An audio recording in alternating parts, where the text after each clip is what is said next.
You guys have been on the show for Man. fucking a year, and he already fucks up the intro for us. Well, Not I started yelling "fuck Watson" as he right. All right. What a way to get in. Wow. Episode 226. And as you can hear, B is in the house as He's back. promised. Hey, everybody. He's bringing So sexy happy. back too. Look at him. He's bringing something. If I reference Justin Timberlake again this show, feel free to just punch me. Ghost dad me through the computer, Brandon. Yes, do it. We're bringing it back.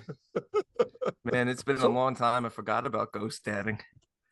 Oh, really? Yeah, man. So, I mean, you were on Saw. We did the Saw 10 show. And then the last time was our year-end show part 3 when you joined us to give us your list last year. Yeah. So it's been I love the year-end shows, and I wanted to join you guys last week, and like we spoke, I had just something pop up, but I'm glad that I'm coming on to at least read my list and hear your guys' list, because honestly, this year was just like, I feel like guessing everyone's number one is a stab in the dark. Like, I get the idea of films that I think you liked. I know Dave liked a good number of films. So, but again, it's just a stab in the dark with number ones. I don't know yours, man. I had to just take a guess. I have absolutely no clue what to pick for you. This year, I feel it feels very comparable to last year, where like my top like 5 films, I rewatched like my top 4 or 5 and a couple of others. So the top 4 for certain, top 5 are like really. Those are clearly my 5 favorites. That's why they're at the top. But everything else was all like quarter points. Yeah. Everything was like right on top of each other this year. We were saying that last show, how this was a year for me of the 7 to 7.5. And so like a lot of good entries. Like everybody's like saying, oh, this year sucked. No, there was a lot of good movies. Maybe just not, people were like wanting like 10 out of 10s, and maybe some people may have gotten 1. I didn't get 1. Even my top rated one. Well, actually, my top rated one, I booted off my list. So everybody knows, I mentioned it last show, was Dream Scenario. That was my 1.9, and everything else was 8.5. But I had all my top 10 was 8s or 8.5. You know what's crazy? I watched Dream Scenario, and I also didn't count it for my list, and I would also give it around a 9, maybe 8.5. So it would also be, because my top scores I think are 8.5, so it would also be near the top of my list if I included it. Oh wow! Yeah, well, that's great. Yeah, it was a terrific film. We should just let everybody know that so the one treat is that Brandon is here. The second treat is that Watson's not. I'm kidding, everybody. I've been so cordial to Watson. We've been getting along so great. So it just is like, I don't know, maybe it feels bad to do it when he's not here. I do it if he was here, and he knows. I can't be mean to Watson. I haven't spoken to Watson in forever. Oh. Well, I really haven't. I barely have a social media presence anymore. If it's not a group chat with you guys, like I'm too lazy to even post anything. I feel good about it. Shit. Yeah. That's not necessarily a bad thing at all. But what I was going to also say is that we know you don't. It's not like you have a timeline that you have to be out of here in 20 minutes, but you've got to be gone by a certain time. So we want to make sure we get through the important thing, which is your list as well. Always is, year in, year out. It's always is. I mean, you've got a few of the listeners' ears. Everybody, don't get me wrong, everybody wants to hear from you. That goes without saying. Yeah, and people have reached out when they found out you weren't on the show. Some people were upset. We said, well, he's coming. He's going to come. He's going to come. But, you do have, like, at one point, remember John Rhodes? He was like Team Brandon. I think Billy D is Team Brandon. Billy D is Team Brandon. And shout out to Billy D. I'm sure you guys already gave him a shout out, but his year-end show, what was it, like less than a half hour, right? It was like 20 minutes. Out, done. And it was so well done, though. So well done. It didn't feel rushed. It didn't feel too. It was perfect. But he reviews movies like I like to review movies, not like Dave and Watson like to review movies. You should have seen me last show.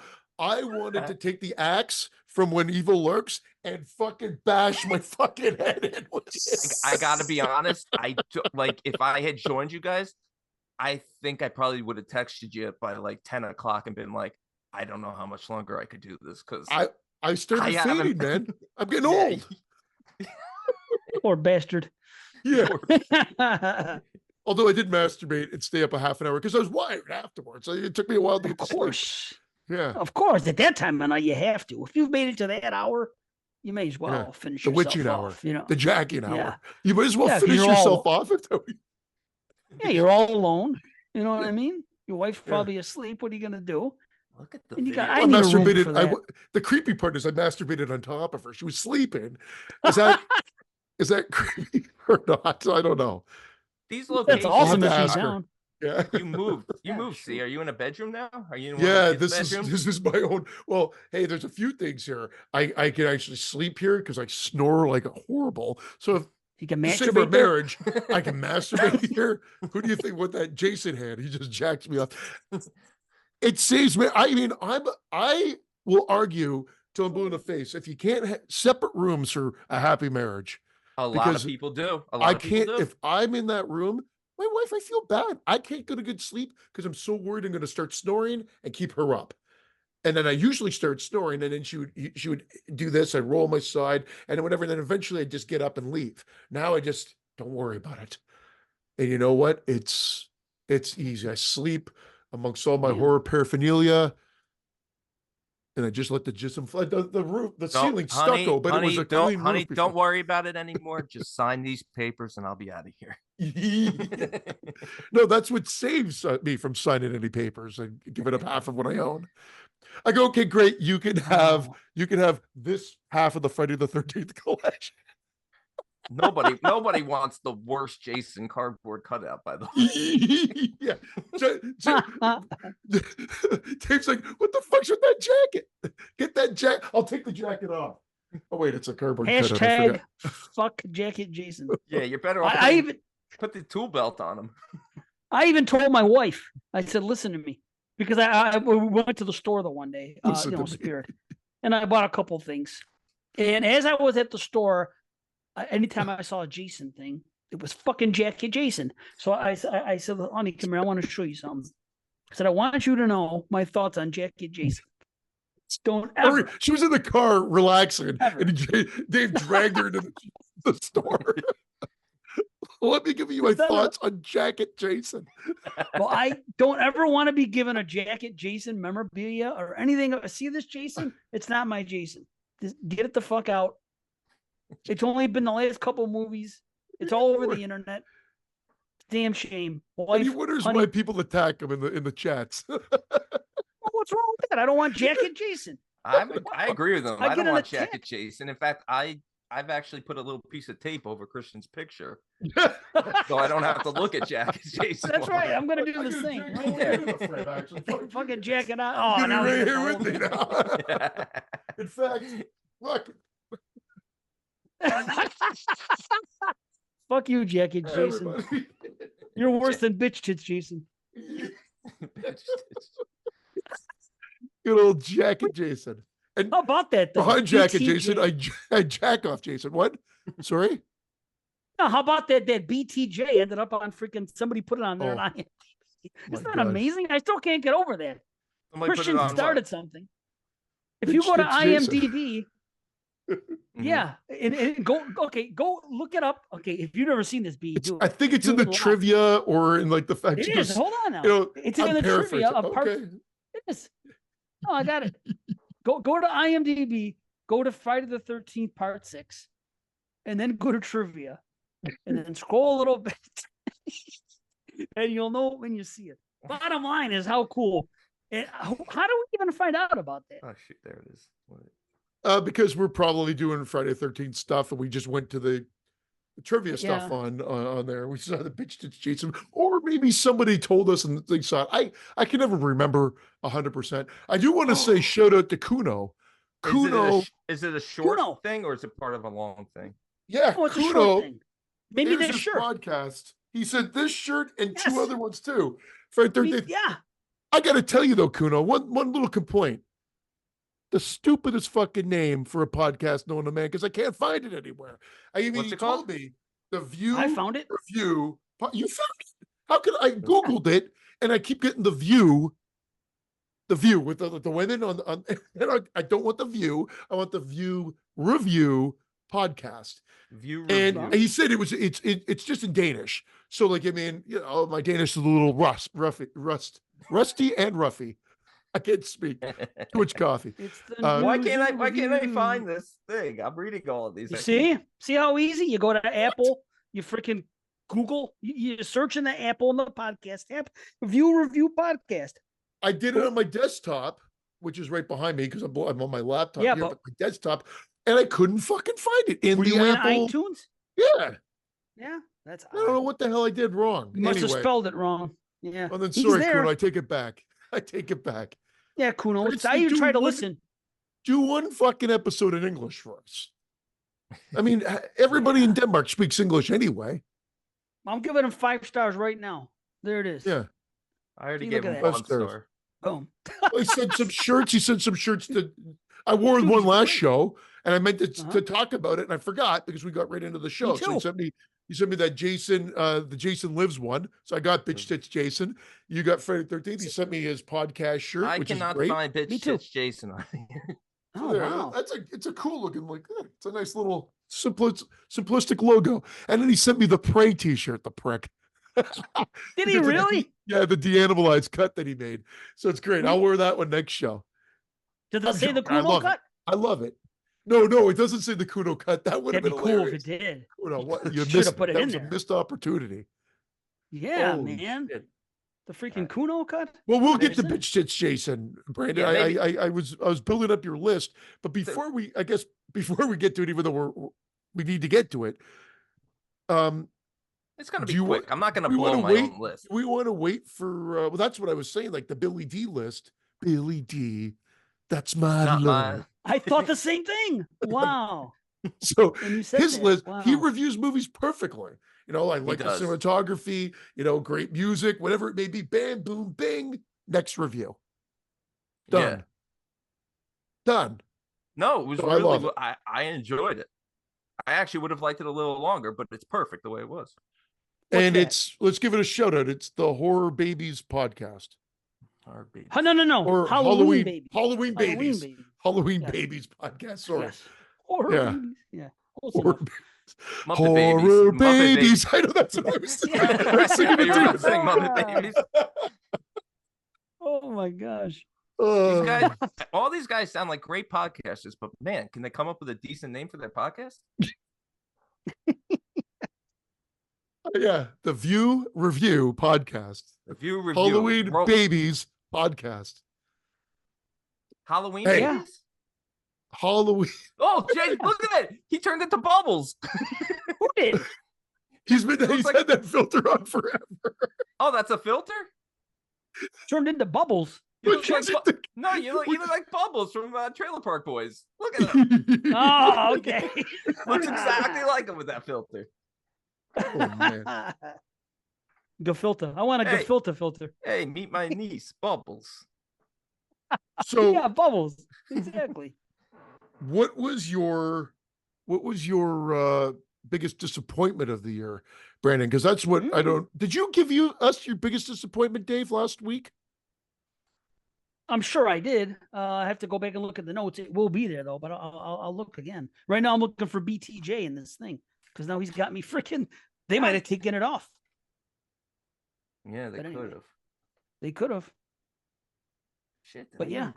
I don't think they take it off. I think it's like, you know, it's kind of like the message boards of yesteryear when you're able to put whatever you wanted on there. I miss those IMDb message boards. Dude, I said, I wish we can start an app just for that, just for the freaking IMDb message boards.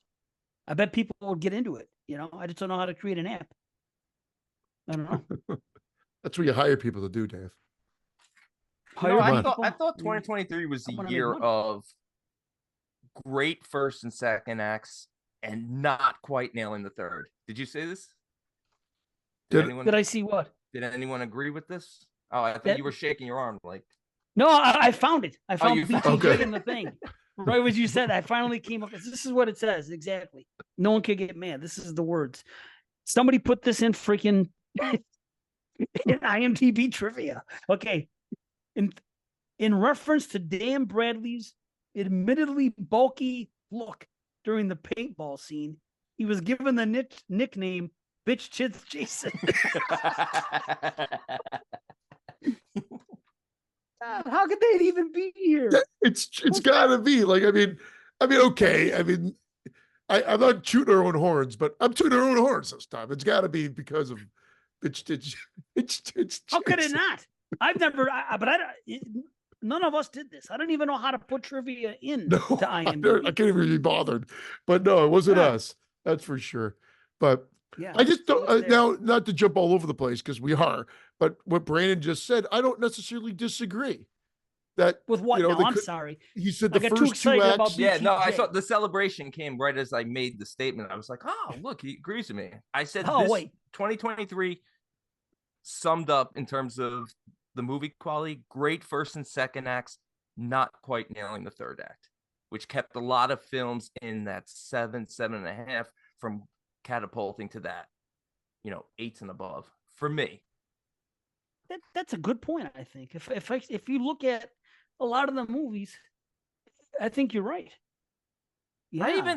Even some of my top films, I love the whole film, and they're at the top of my list, but nothing has there's very few to me that had that home run third act or that home run reveal final. Yeah.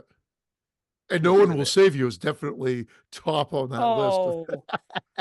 You know what? I can't believe the amount. B, is that a movie on your list? It's not on my list, but good. It's one that could have been on my list. It would have been in the high 20s. Oh, that's my answer. That was the biggest disappointment. It all tied in. That was my answer last week. That was my biggest disappointment because, dude, the two acts, I was like in 9 out of 10 range. I was like, this is could possibly be in my top of the year. And then, well, Yeah.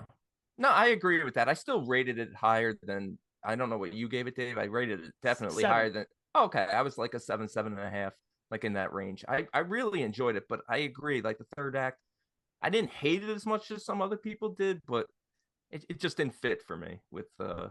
I just thought it got boring. I mean, I'm definitely a broken record at this point because I think this is probably the 4th time I've stated it. So I'll go back and listen to the other shows. Kind of like my reviews for some of the movies last week. We talked about it on the show. You heard my thoughts on it. Listen to that. Well, we only went 6 hours. At least nobody said, we might be talking about this one a little later.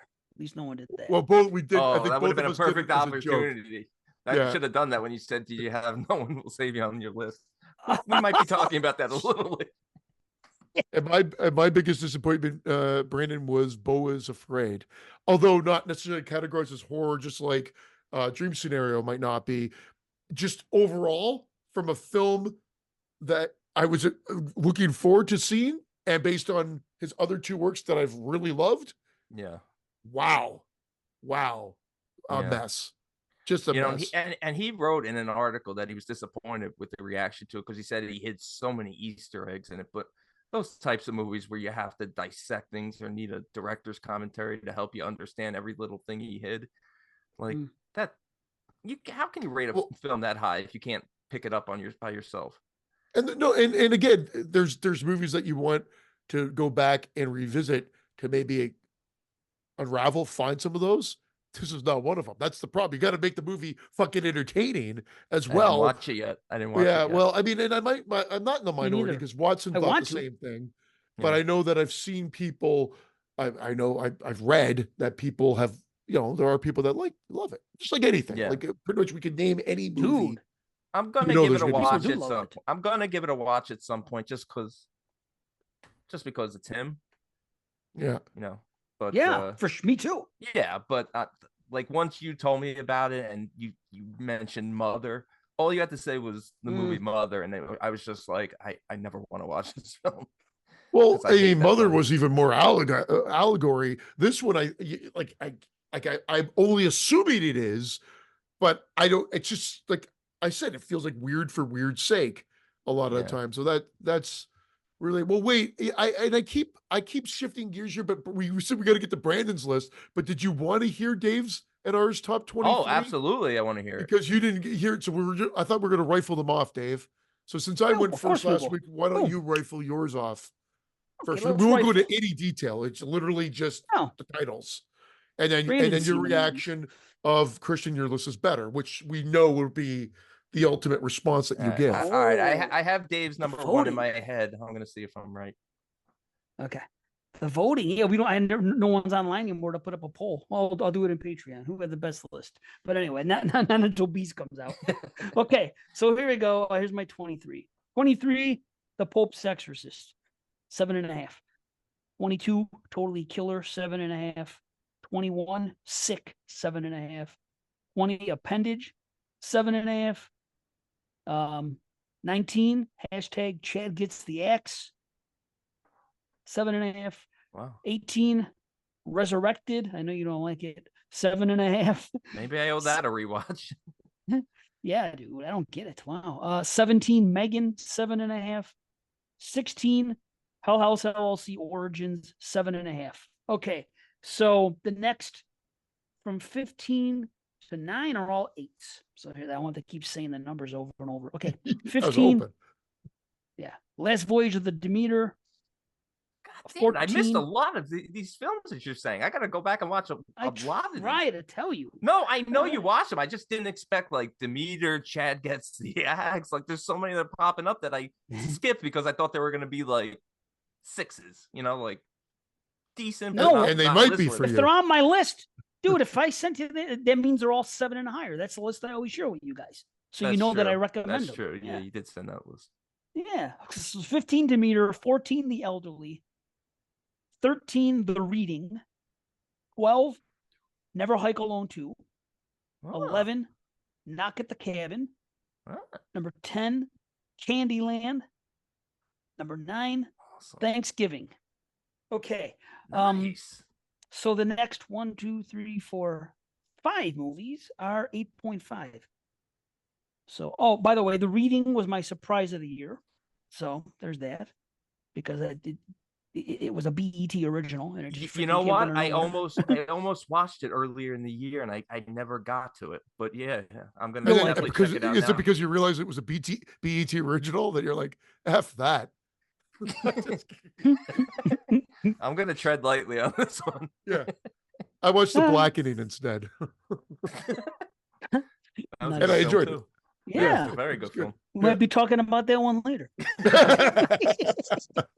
It's okay to do when we're talking about honorable mentions, So anyway, let's see. So 7 to 4. These are all 8.5. So pardon me, 8. Number 8, VHS 85. Nice. 7, Evil Dead Rise. Nice. 6, Brooklyn 45. Thanks to you for telling me to watch it. I'm really listen, I'm always scared to recommend films because even though I know your guys' taste, I'm never quite sure. Like, you're confident. You'll be like, this is a B movie, and I'll watch it. And 9 times out of 10, it's, even if it's not like a knockout, it's still good. You've never sent me something where I'm like, this is dreadful. Right. So, but I'm glad you like that. Yeah, I really liked it. Number 5, Infinity Pool. Okay. Best Actress Tamia, of course, and Best Score. That was the big awards. That one, yeah. And number 4, Saw 10. So there you go. Nice. Yep. Nice. And that leaves us with number 3, Nefarious, which I gave a 9. Really? And I gave the actor to Sean Patrick Flannery because, yeah. Number 2, Talk to Me, 9 out of 10. Oh, that was my guess for your number 1. And I gave that to the directors, for the 2 directors of that movie. Yeah. Number 1, 9.5. When Evil Lurks. Awesome. And that's my kind of movie. You know that. When Evil Lurks. Listen, it's a good film. Like, listen, I mean, everybody was hyping it early on, and I don't think I saw more than 1 or 2 people mention disliking that film. Gary Miller, I think, is the only person I know that hated it, outright hated it. Wow. Yeah, I've seen a few people hate it, but I mean, it's like, I don't know. So I have some surprises. Yeah, a very good list. Honestly, a lot of films I need to check out.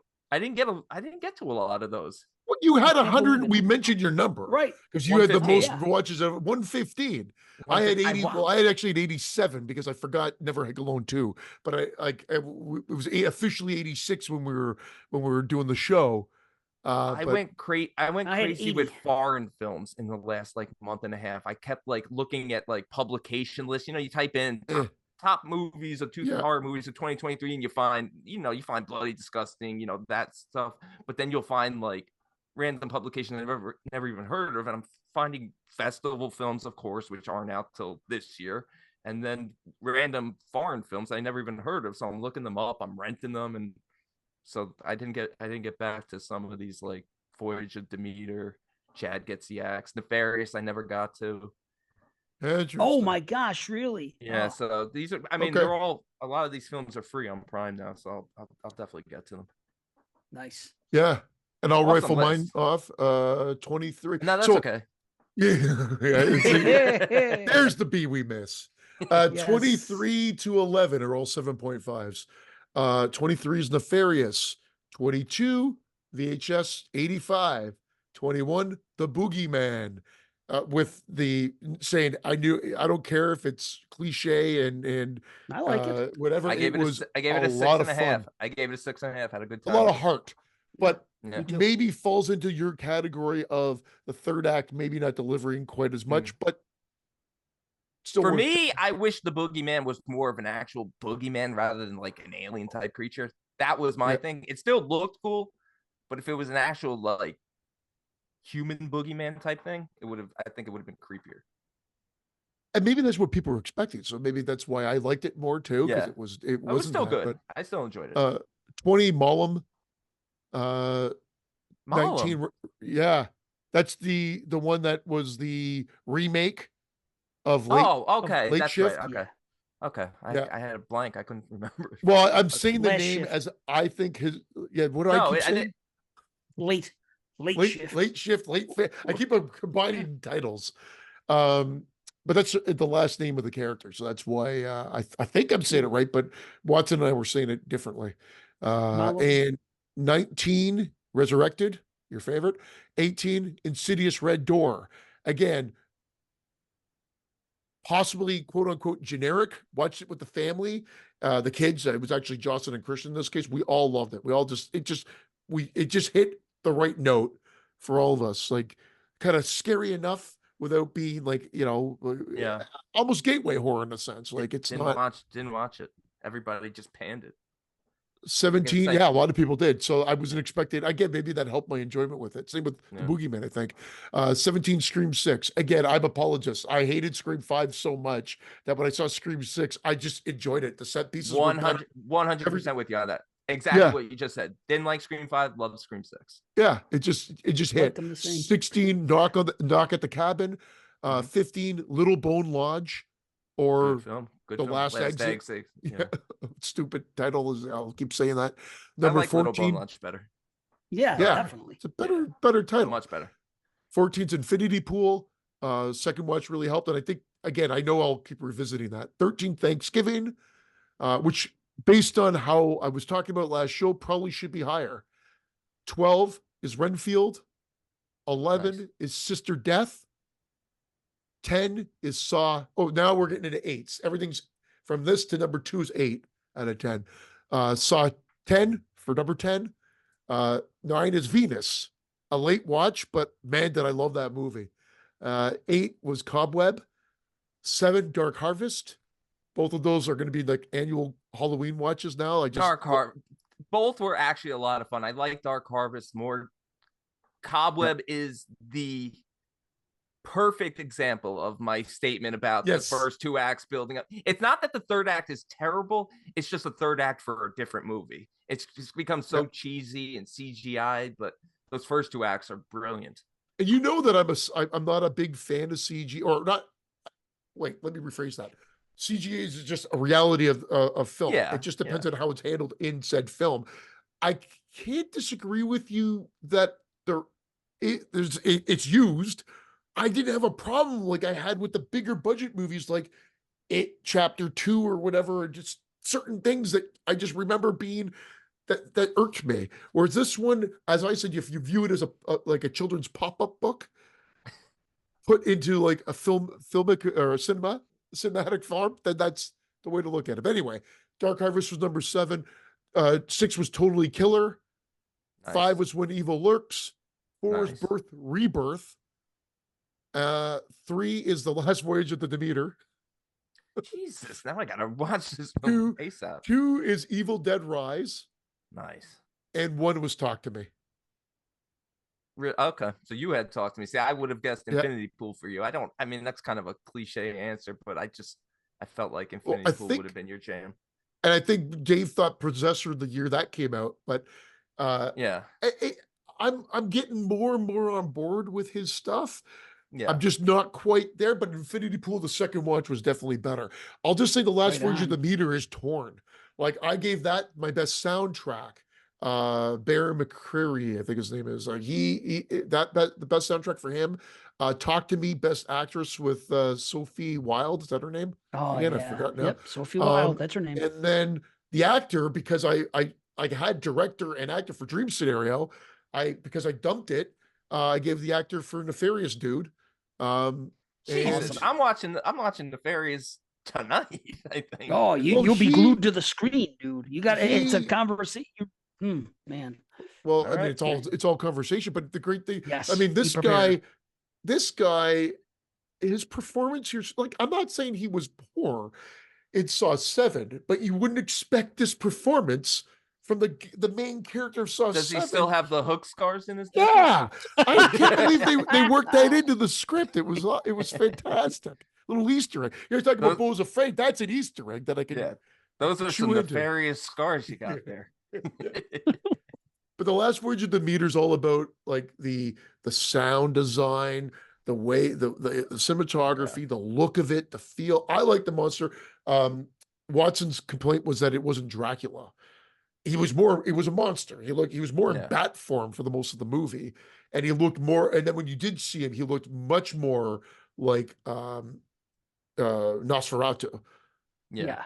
That's and that vision of him. So, but lots to like. Yes, they cleaned up, they give it a Hollywood ending, but I don't know. It's one of those fist pumping Hollywood endings in a really cheesy way. I know it shouldn't be there, but I loved it anyway. Yeah. I wanted a completely different ending. But, I know you did. Yes. Let me get back to Talk to Me with you last week. I would have thought that for you, but I distinctly recall you saying to me throughout the year when we talked about it on the show that Talk to Me and that When Evil Lurks to you were just good movies, but you didn't understand the heaps of praise. I could be wrong. I might have been. Oh no, when Evil Lurks, When Evil Lurks, I just said based on what everybody's telling me, and I think they have it at 10 out of 10s or 9 out of 10s. I was expecting even more. What I got, I still really liked, and it's there. It's represented on my list, but I was expecting much more. Like, I thought it was gonna I have 4 movies rated above it. Talk to Me, no, I loved it. That was the one that we went as a family. The whole family went, and Christian had to leave. He was just with the brother character and everything like that. It was just a little too much for him. I mean, this kid's like 12 years old. This kid has seen more horror than I did at that age. I was a chicken shit. I wouldn't have been able to take that, but that was the one that broke him in the theater for sure. Okay. Yeah, I got confused. I thought that you said so. Otherwise, I would have guessed that for you because. No, I was I really enjoyed Talk to Me. Like, I was like, again, kind of that ending when it was happening, I'm like, are they doing what I think they're doing? Yeah, awesome. It was just such a great way to end it. So awesome stuff. And funny enough, I just watched last night with my wife and son. We just watched another movie because I was shitting on Aquafina in Renfield. And she was in another movie called Quiz Show, which is kind of an overacting comedy flick with Sandra Oh and Aquafina, and Will Ferrell's in it. And although it's over the top, I really enjoyed it, and I really liked her in that movie. So it was just that I found her a little hard to take in Renfield. the second half. It's just too much. When the cop stuff happened, it was a combination of too much cop shit and whatever. But I still enjoyed the movie mostly. But that might be another one that falls in that Brandon's third act, like not as strong as the lead up to it, for sure. But a lot of gore and a lot of fun nonetheless. But just again, if that character could easily rub someone the wrong way and have them check out of that movie. It's so weird. Aquafina Renfield, because I know I'm jumping all over. I don't know what it is with my mind tonight, but I'm all over the place tonight. Aquafina Renfield. What a name. Aquafina Renfield. That's the sequel. I didn't know Renfield was her last name. Yeah, that was a twist. That's why she got cast. Yeah. It's like Pamela Sue Voorhees and freaking Jason 5. The movie without a Voorhees in it. How about that? Wow. They had to have a Voorhees in the movie. I'm sure I've made that joke before. But maybe not. Maybe not. Hold on, guys. I'll be right back. I'm getting a call. Okay, no problem. Sorry. I thought he was going to make a joke like, no, I'll be right back because Friday the 13th, he didn't want because we talked about it. Actually, we already talked about it earlier. It was perfect timing. It's like, yeah, I haven't been on the show for ages. And the second I'm back on, Friday the 13th comes up again in conversation. These we pricks. went way over. We went way over a quarter. We were talking about BTJ, Jacket Jason, Church Friday the 13th, Debbie Sue Voorhees, and wow. There's more Friday the 13th talk. The second Brandon comes on, it is him. He pulls it out of us without us even trying.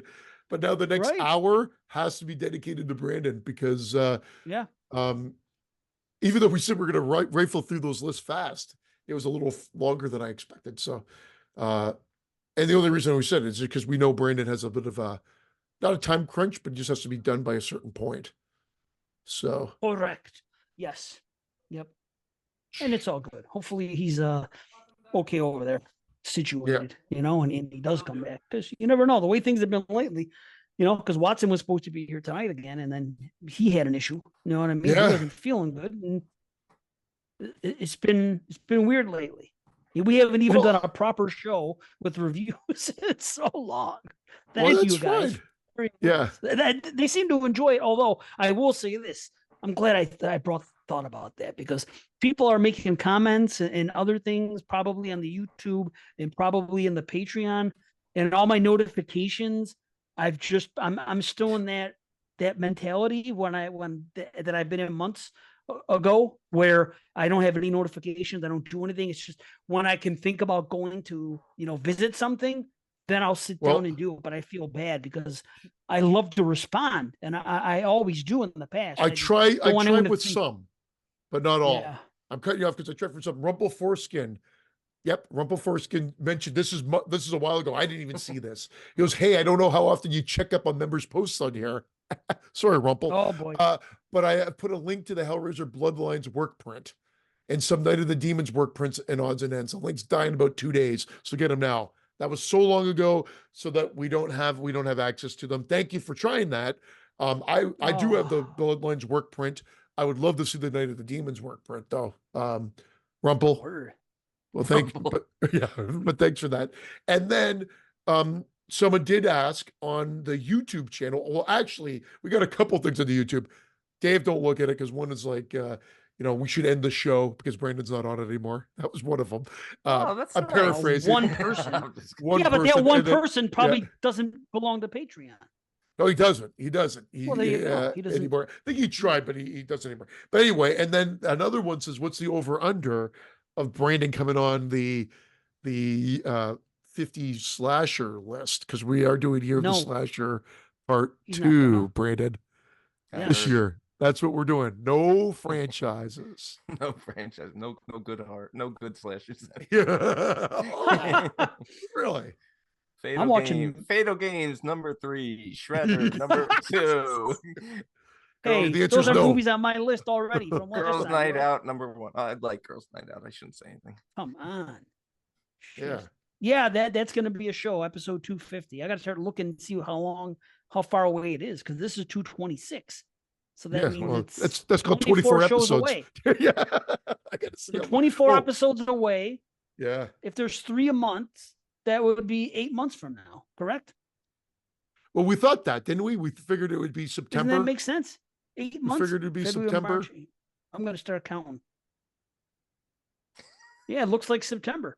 Yeah, looks like the second week of September. See you in September. There she blows. That's a perfect time for a slasher show, honestly. Right after summer ends, that's good slasher shit. Yeah.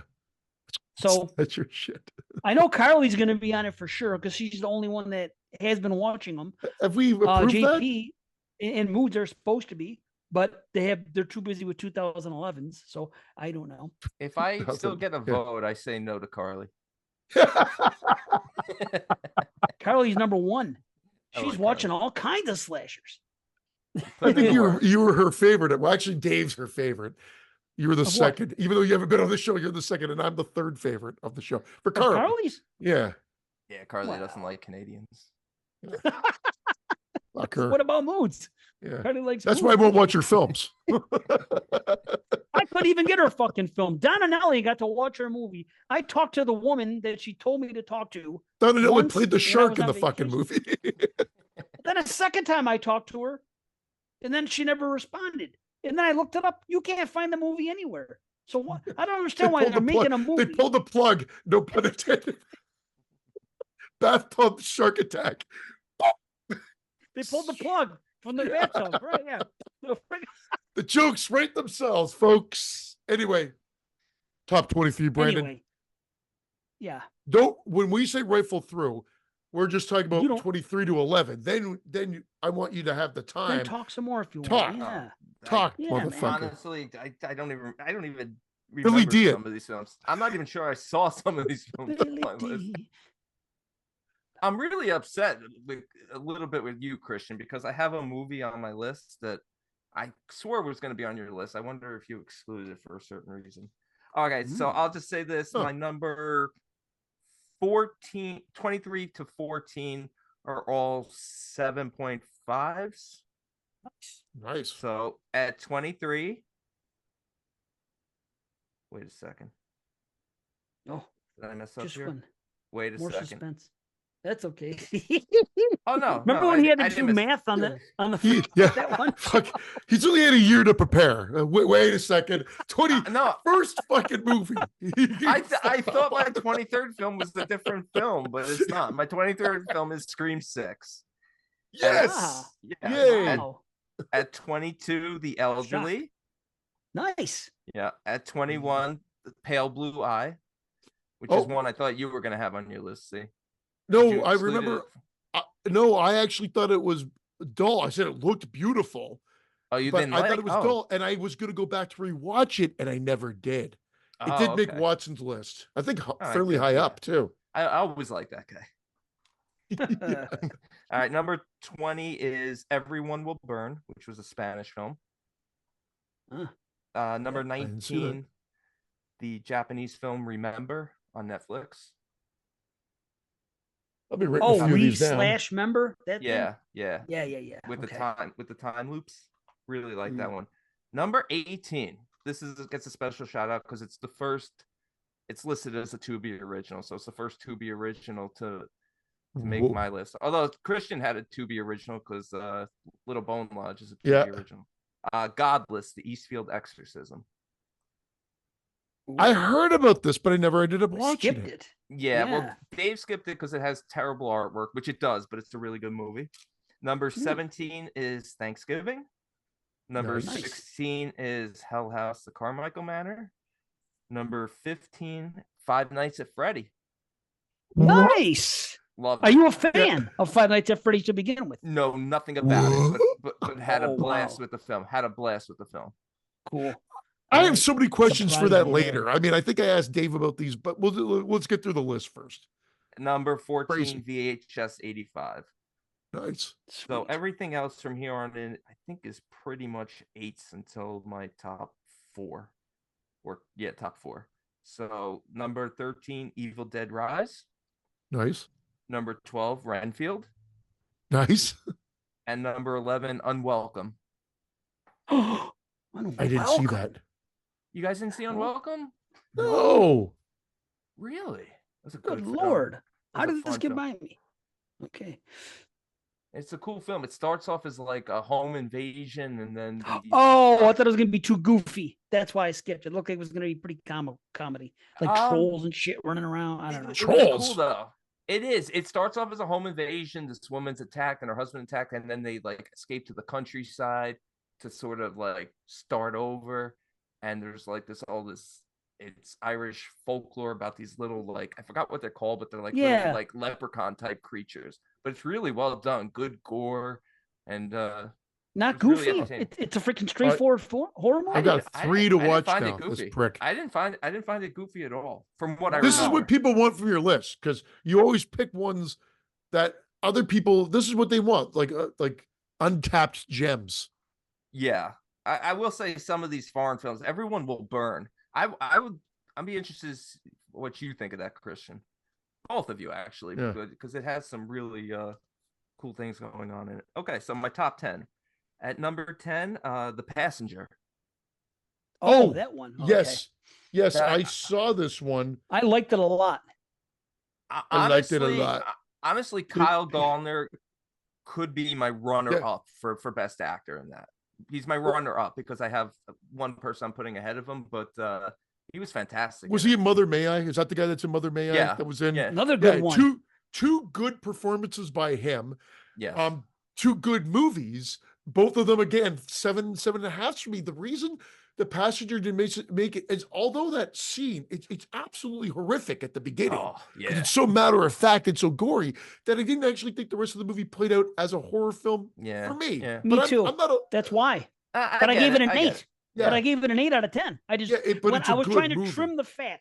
I had to trim the fat, and one of the things I had to do when I had 30 movies to make to 23, I said, okay, let's look right now at this, and this, and if any I may not consider, or this, and I was reading other stuff, and someone else said something about it doesn't really play out horror. Like, okay, I only saw it once, and I was gonna rewatch it, but I said that's gonna help me trim the fat. Yeah, I will. And you're not gonna like what I'm gonna say. I can't get mad if anybody have it on the list though, because it's horrific. It's real life horror, like the way it's presented. I trimmed some fat definitely, and including films like this, definitely kept some big name films that you guys had on your list that are probably that I have rated at 7. I have a lot of 7.5s that didn't make the list that people might be surprised that were some of the top films.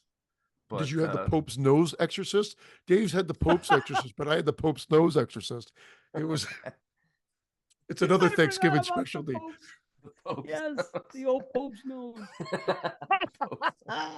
Shit. Oh, God. Number 9. I'm surprised none of you had this one. The Angry Black Girl and Her Monster.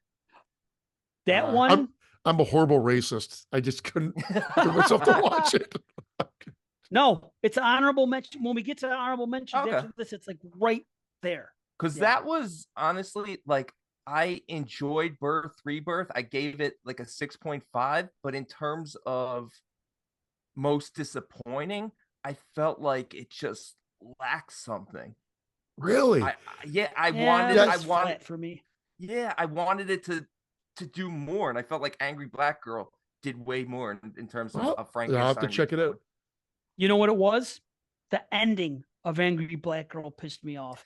Something ridiculous happened. The kind of endings I like. And it was like, come on, really? It's a little cheesy, but the overall idea of the film I like. So, but dude, I get wonderful. it. But that was the last thing. Bring a black person back to life with a white head. No, with a white micro penis. It's like, what the hell is this shit? Yeah. No, it's really good, man. It's just that's what it left. That was the taste in my mouth at the end. So it was a trim the fat scene. That's an anti-Dave ending if I ever saw one. Number 8. Yeah. Number 8 is Venus. Another one. Nice. Oh. Yeah, almost twinsies. Yeah, I love Venus. I'm so 7, glad to hear it. Yeah. I got mad at that one too. Really? You got mad at that one? Yeah. Well, because of how goofy it got in the third act. Okay. Right? You didn't like the taping. With the freaking stapling.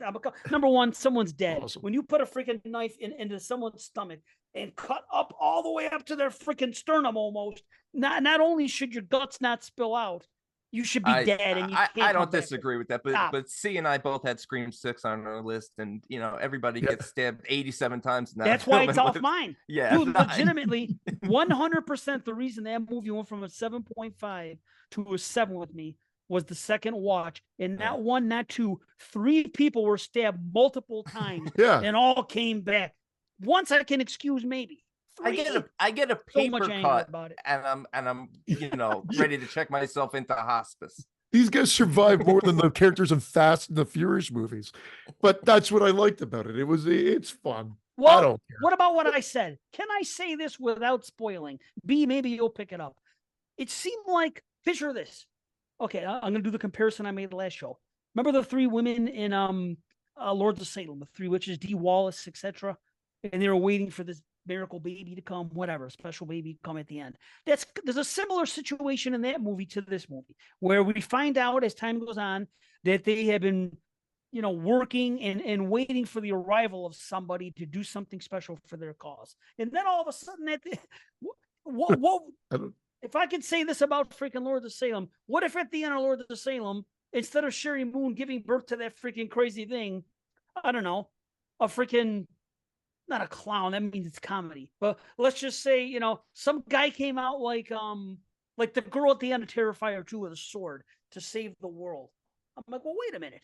You guys were preparing for this woman or this baby to come here and freaking be the Antichrist. Why, for no reason, would it come here and do this and then align itself here instead of where it was supposed to go?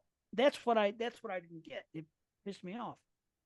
You get what I'm saying or no? I 100% what you get. I was almost going to say something, but then I feel like we're just going to get into spoiler talk, which at least you get what I'm saying. Yeah, I do. Okay. I do. That's a film I definitely need to rewatch. Yeah. I actually want to buy it, but definitely need to rewatch it at some point. Okay, number 7 got my best score and best actress, even though I don't know her name, and that's Megalomaniac. I didn't see this one, but I think it showed up on. Did it show up in Watson's? I feel like I heard about it before too. So it's a Belgium film, so French speaking. It takes a true story about a serial killer from the 90s in Belgium and just sort of fictionalizes a story about this killer's 2 offspring, a son and a daughter, and how they're the son's carrying on the father's legacy, still killing, and the daughter's trauma and the abuse she suffers at work, being raped and all that. And she gives such a fantastic performance. I'm stalling right now because I'm looking up her name. Oh, that was my original biggest disappointment. But I did have a note in there for score, because I did really like the score, as you did too. Oh, Megalomaniac was your biggest disappointment? Yes, because I was so into it. Again, I think it was the first 2 acts, and basically these are my notes really quick. Unsolved murders, brutal kill. If only they told the story a different way. Again, I can't remember, so I don't know. Then I said nice bloody battle. Just wish they explained more and had a different style of narrative. Talent here for sure. Yeah. But this is a what could have been movie and artsy. Okay. And those are my notes. Yeah, the narratives definitely, I don't want to say lax, but it's not told in a traditional way. And with her, it's a lot of hallucinatory imagery and stuff. So there's a lot going on where if you could see something and be like, what the hell is that? So you got to remember that she's, suffering from severe mental illness. Maybe you're onto something. Okay. Maybe I didn't pick up on something. Eileen Schumacher. Eileen? E-L-I-N-E. Elon Musk? Right on. Yeah. Eileen Schumacher or Eileen Schumacher. Good score though, dude. I agree with you. Yeah. You know what it reminded me of, even though I did not like this film, the minute I started hearing the scores, it reminded me of that movie Seder. Oh, Seder. I only saw that movie. Once, but no, I could not. I watched it once and I was just like, this is what I need to put on Seder later. And I'm Jewish. I enjoy a good Seder. This was my worst Seder. I'll pass over this one. Oh my God. Oh my Lord. Will you pass under? This is my question. Will you pass under those underground tunnels they have in New York City? Pass what? See, Watson should be here because he told me last week he was going to ask you about something, and it had to do with that. So I figured you would know what it was. Underground tunnels? I don't know. Hold on. Let's see what he said. Watson was on a whole other level with those jokes last week. Oh, here it is. B has a lot to answer for. Have you heard about the secret Jewish tunnels in the Bronx? That's what he says. Secret Jewish tunnels in the Bronx. No, I know nothing about this. You don't know? Well, Watson knows more than you about it. Okay, fair enough. Or he's covering up. He's playing dumb. There is no mafia. You know? What tunnels? What are you talking? He's like freaking Harriet Tubman. I gotta check that Jews. Movie out. That looks right up my alley. I can't believe I missed that one. So I've got one out of your top 23, Brandon. So far, we're not even done yet. I've got 1, 2, 3, 4, 5, 6 movies to check out. I felt less guilty this year because usually I pull out a film where you guys are like, "What the fuck is that?" Which I don't feel like I did this year. I feel like everything was. I felt like by the end of the year, everybody kind of knew about all these films. Yeah, I saw that Burning movie. Everyone Will Burn, but it was in my bottom 5, but not bad. It was a bottom 5 with a 6 out of 10. Wow. And the reason it's there is because I remembered so little. That's how I decided what was going to make my bottoms. If I couldn't remember, I guess that was like telling me something. So I forgot a lot is what it was. Yeah, it's weird. It's got a lot of visually cool things going on. It gets very Argento-esque in the third act with its visuals, again, with its color palette. It is a little bit of a confusing movie. I'm not 100% sure about what the hell was going on at the end. That's why it wasn't higher on my list, but it definitely left me wanting to see it again. Right. Okay, number 6, Knock at the Cabin. Nice. Great stuff, dude. Yeah, and this is one I didn't get to rewatch. This is the highest ranked film that I just did not get to rewatch, or else it potentially could have been higher. Dude, here's what happened to me. I watched it 3 times. It was my movie of the year when I first saw it, 9 out of 10. Yeah. And then I watched it another time and another time. But I mean, that's a good thing because I'm showing it to people. Yeah. You know what I mean? I showed it to my wife and daughter, and then I showed it to my friends. I'm like, yeah, check this out. You know, another good Shyamalan movie. And every time I watched it, it just, maybe it's just one of those movies that you get the impact the first time for the ride. And then when you watch it again, it just, sometimes it doesn't do it. Yeah. So it ended up being, it's still my number 11. I'm still high on it. It just fell out of the top 10 is all I'm saying. But dude, Shyamalan, you liked Old as well, didn't you? I did. I'm Me too. It was in my top fan. 10. I think. I don't know if it made my list, but I think I gave it probably like a 7.5 maybe. Good stuff. I think he's been really good since The Visit. I've liked everything except I never watched that Split. Not Split. I never watched Glass. The follow up to Split, which I liked. I really like Glass. Brought it up last week.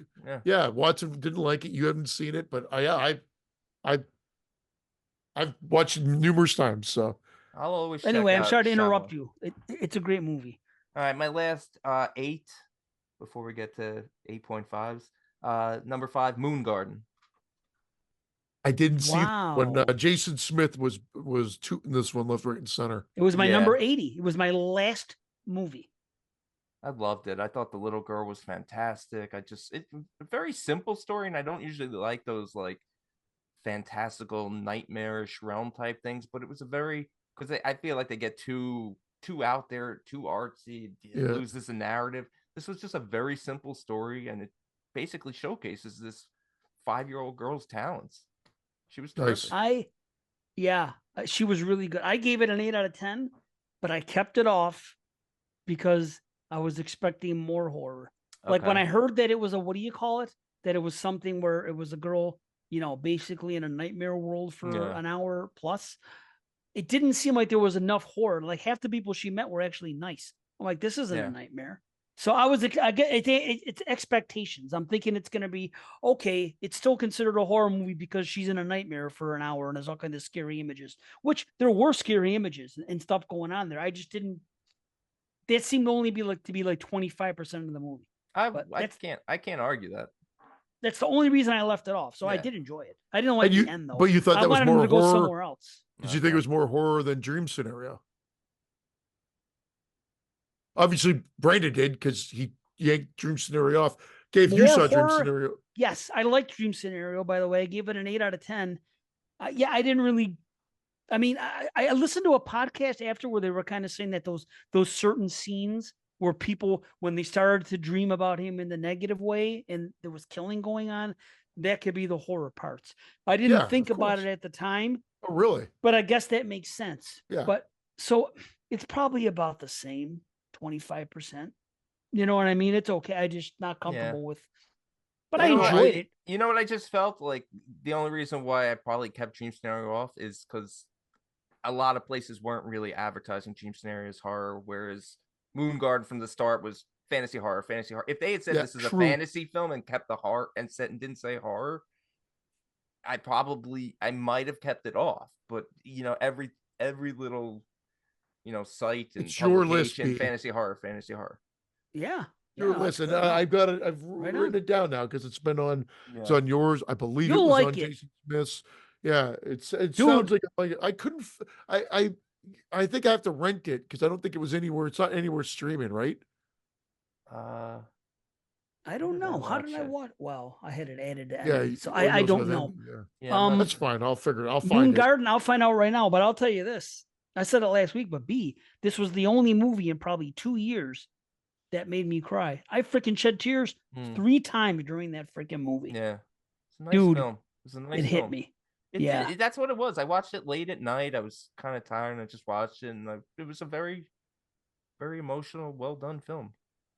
And you know what? It's kind of smart that they had that rotting fruit stuff as being scary, because when Francesca was younger, she had this thing about it. There was like this I think it was the science guy, not Bill Nye the Science Guy, some other science kid. Is there something for kids?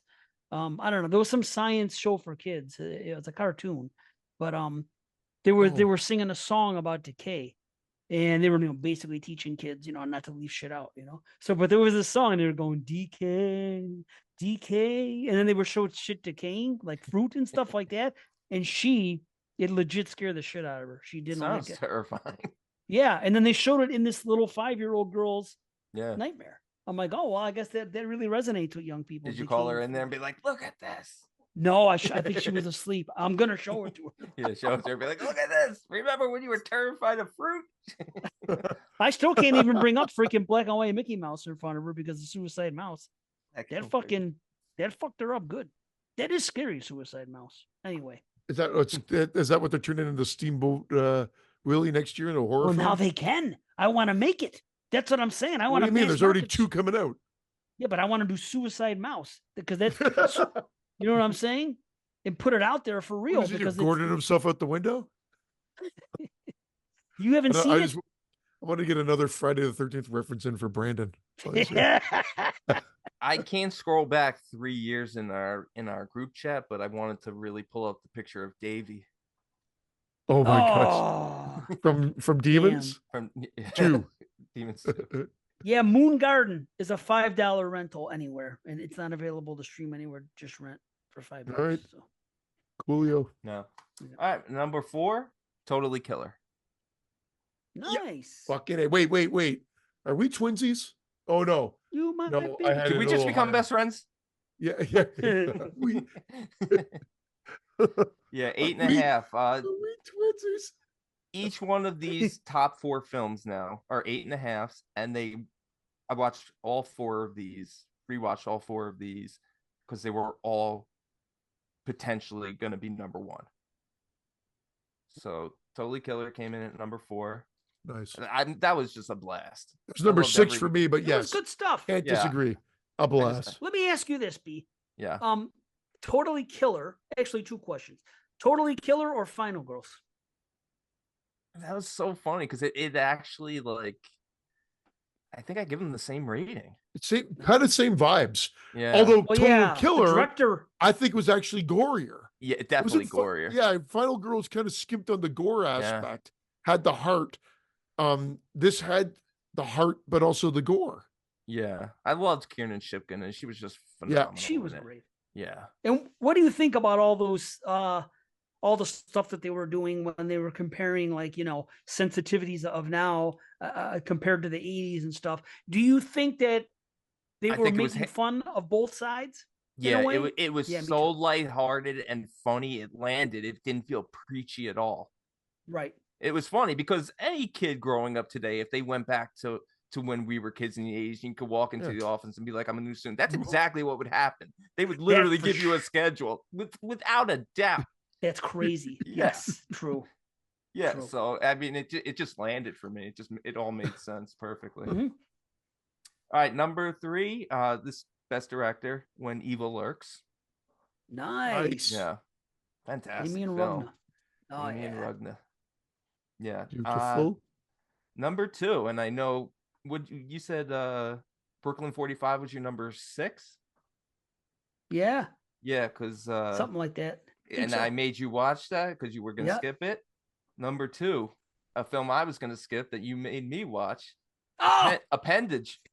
that was my guess for number 1 for you. Was I didn't it? know where else to go. Well, dude, it was a Oh, stab in the dark. Like man. you said, I'm like, well, no, I know he said he liked it. that's impressive. Yeah, because it was one that I went back and revisited it. It was even better the second time. It's on my honorable mentions. I Yeah. really liked it too. Yeah. I thought it was a lot of fun. And we were talking about I don't know if it was Dave that brought it up or Watson. I think it was Dave. Because I thought it was more about like, um, depression, like dealing with depression and whatever. But I guess it was Watson then, Dave, because you're not chiming in. He seemed to think it was about something else. He said depression was part of it, but it was about something else. Or maybe it was you, and he was saying it was more depression, and I was saying it was more just like self-doubt, like listening to those voices of what people were saying to you, your parents, yourself, making things bigger, because that's the, what do you call it? That's the, it's what's the word I'm looking for? Like the growth. This movie could be taken, non-literally. Or what's the word I'm looking for? The words aren't working right now for my tongue. But you know what I'm saying? It could be taken as a metaphor. Metaphorically, yeah. There you go. Yeah.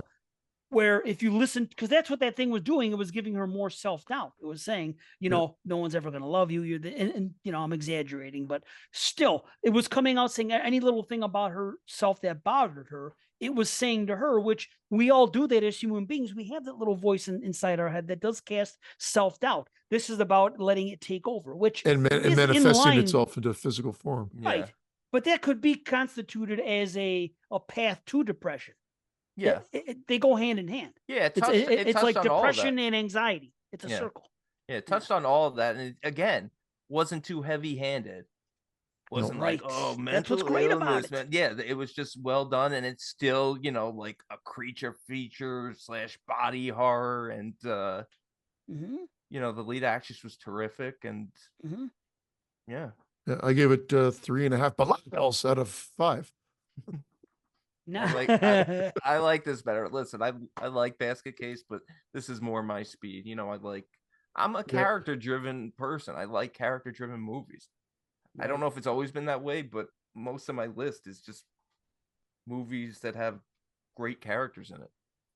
Well, now I'm stumped because unless I missed something. No, I know exactly what it is. Yeah, you missed something. I fucked it up. Oh, you missed something.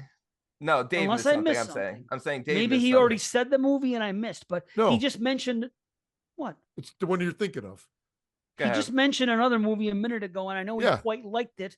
But then I'm thinking, so that other movie is not on his list at all. So let's see. Anyway, so more than likely, that film is my number 1, right?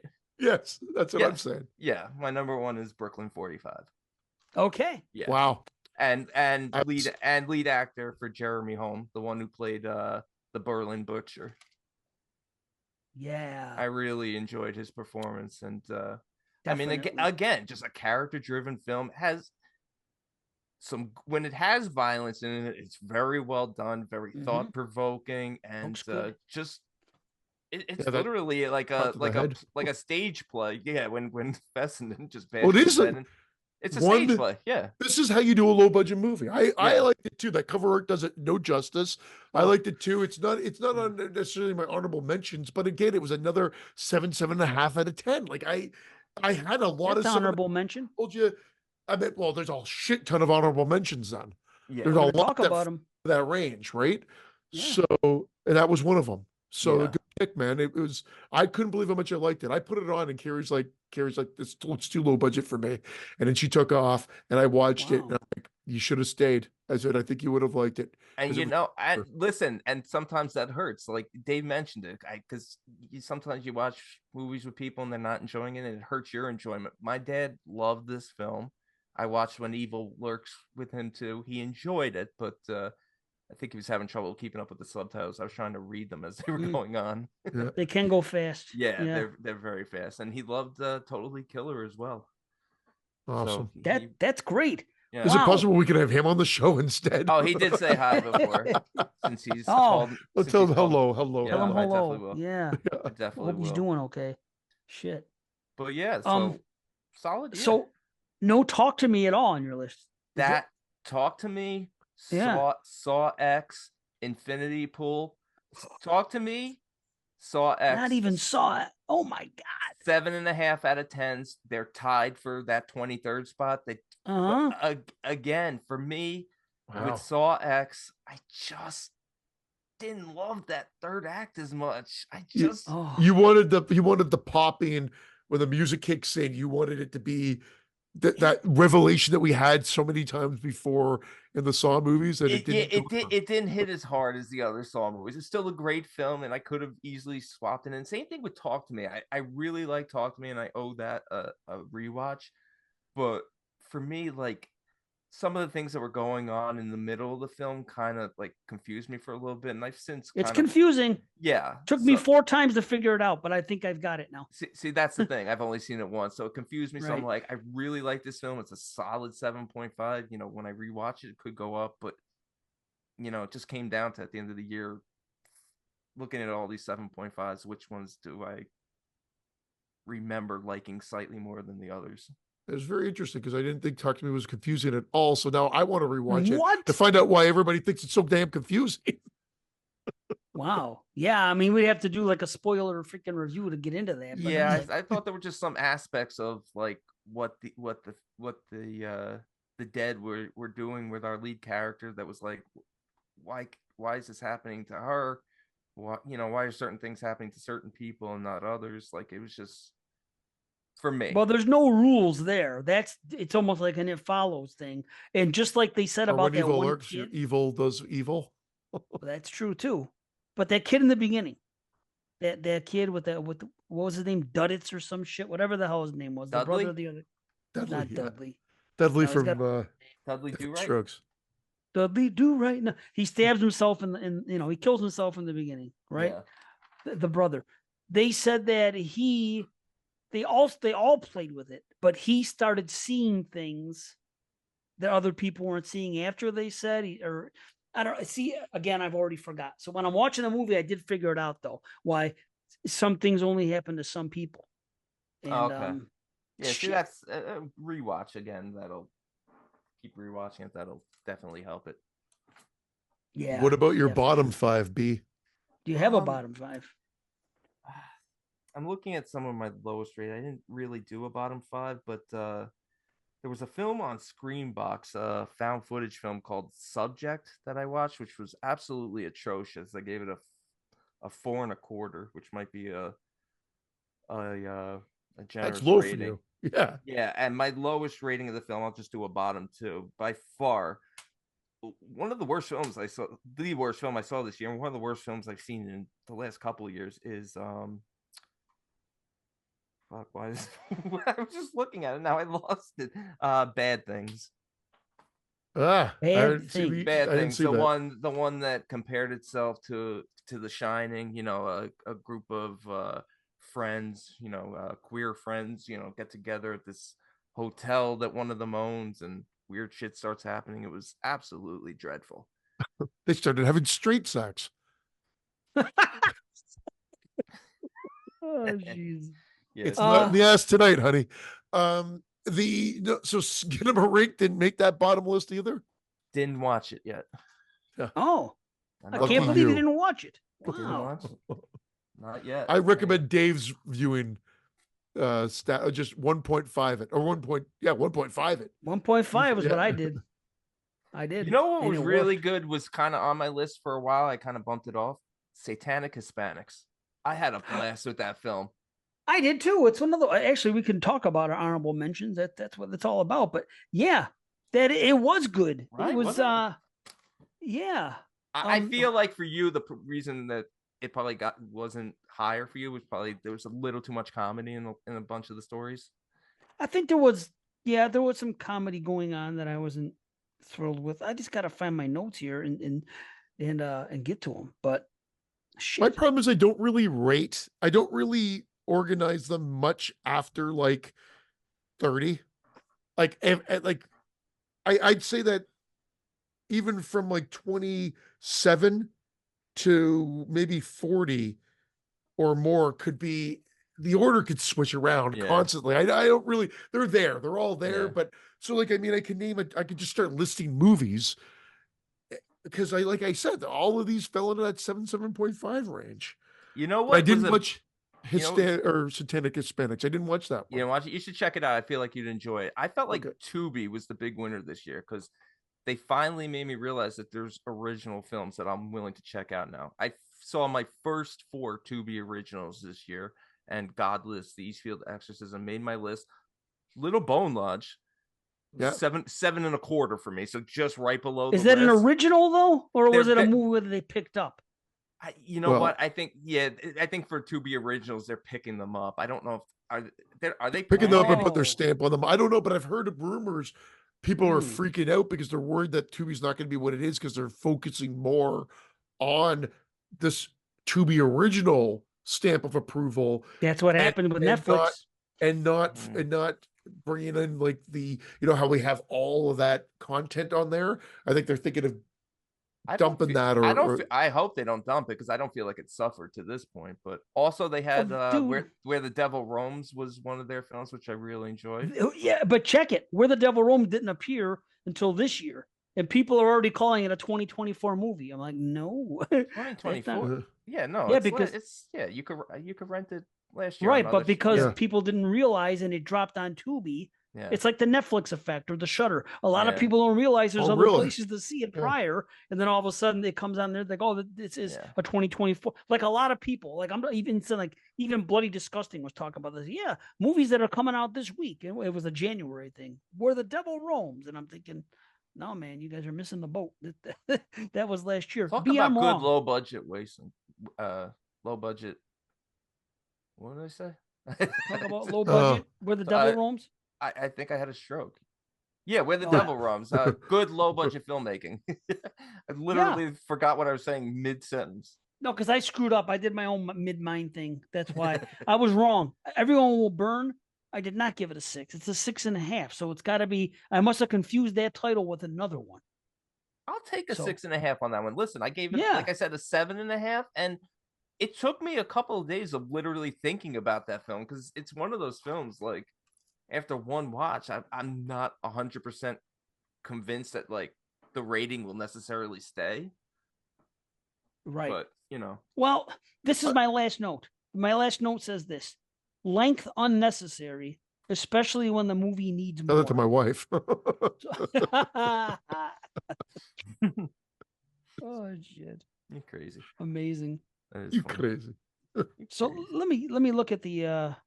Because I have a whole list of all the recommends, and that's how I can tell my freaking top, my 23s, like straight up. Oh man, I don't keep juggle. I can juggle Elevator Game. Here. Elevator Game was my other bottom one. Elevated Game. Elevator Game. Rebecca McKendry. Oh, I didn't hear anything good about it, so I didn't mess with it. Like, listen, I don't want to shit on anyone, but that movie was dreadful. Well, see, I already realized there's a mistake here because I pulled I like The Haunting in Venice, and I could arguably put on a list because it's like a horror premise, but I took it off because it was typically like part of that other trilogy that they've come out with, and ultimately horror was not definitely the forefront, but it's definitely part of the structure and everything else, but. I realized I didn't take it out. I usually pull these out and put them at the bottom of the list so they're not in the running. And I just realized it was in my top 30. So that throws off the skew of some of these, but there's too many to recommend. Like all of these were, like I said, 7 and 7.5. Appendage, The Puppet Man, I liked. Yeah, I'm surprised that didn't show up on your list. I thought it was because it kept getting bumped. Once I started making this list, it ended up getting bumped off. But Appendage, The Puppet Man, hashtag Chad Gets the Axe, The Exorcist, the most shit on movie of the year that I think was just popular that a shit on. It wasn't that bad. It wasn't great, but it wasn't that bad. And it just it's the hate wagon. Happens all the time. That's what it was. From Black, I enjoyed. From Black is good, dude. Yeah, I liked it. I've been thinking about it lately. You know what's crazy? It's probably my second most disappointing of the year. From Black. Really? From Black, I was expecting so much from it. I love the concept of it. I just didn't like the execution of it. Oh wow. Yeah, but that's another one. Even though I rate it low, I want to rewatch. I thought it was like a better version of freaking that other movie from the years before. They had the Disney ending. And then I had The Haunting in Venice there, but it should be taken out. Then Candyland. It lives inside again, possibly generic, but well done. So I that movie with the it's from she's Indian. It's another one that kind of could play out like what a pretty no. It's an American film. Yeah. It's about an Indian girl that is living in America. Yeah, okay. Like you've got it. Yeah. Oh, I liked it. Yeah. No, I liked it. So did I. For sure. You could do a double bill of that and The Boogeyman, I think. And then Brooklyn 45 is right there.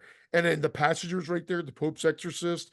But I mean, there's no ranking at this point. It's just The Pope's. Yeah. I could just rifle off tons of movies at this point. There was a lot to rate at that 7 to 7.5 range. Yeah. So that's it. Yeah. I'll scream out just like 5 or 6. A couple of foreign films, some Asian films. Seir, Seire. Another Korean film called Sleep. Okay. Another Spanish one called Raging Grace. I might have saw that one. Yeah, that one I enjoyed that. There's a film called Walden with what's his name? Emil Hirsch. Very good little film. Huh. There's a slasher film called Kill Her. All one word, Kill Her. Oh, not Hunter Killer? I liked Hunter Killer. Me too. I liked Wicked Games. I like Wicked Games more than Wicked Game. I like Wicked Game more than Hunter Killer too. Yeah, Hunter Killer was a theatrical release. Oh, was it? I'm asking. Oh, when I went to look for it, it looked like it was. Okay. Well, why was there a cam version? Like when I went to actually look for it to see if it was streaming anywhere, a cam version came up. That was weird. I don't feel like it was a theatrical release. Yeah, I wouldn't think it was, but so then I'm like, oh, and then I checked, wasn't playing around here, so then I didn't watch it. Hunter Killer wasn't really my type of movie because it's like that movie Christie, where 3 people are chasing one girl around one big place for an hour. Yeah. And as much as I love final chase scenes, Witness, I remember that too. Remember that from back in the day, Mute Witness. I didn't see it, but I probably wouldn't have liked it. It isn't that I disliked it. I gave it a 7. Same thing I gave Christie. I like it, but I check out. I can't watch an hour of just one person being. It's just not enough for me. Give me a 20, 25 minute final. Depends on how it's done. Remember that movie, but that girl stuck in the crawl space, and then she's walking through it, and there's like it's like traps and fire and everything else, and she comes out. She was adopted by aliens. Like it starts, you think it's going to be one thing, and then she gets Meander. Yeah, Meander. Like we all love that. I love that film. But that's different. That's different though. She's not being pursued by 3 human beings. Well, okay. That's a different type of reality. She's in some freaking, you know what I mean? It's not like a chase scene. It's more of her trying to get out where she is because it's a bad place to be, or she doesn't know where she is.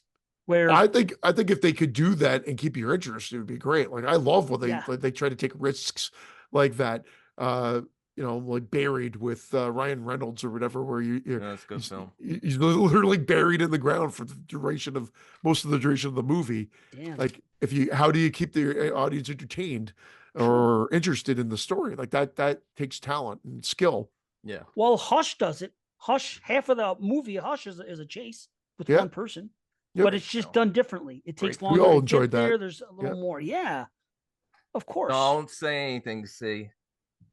Don't start.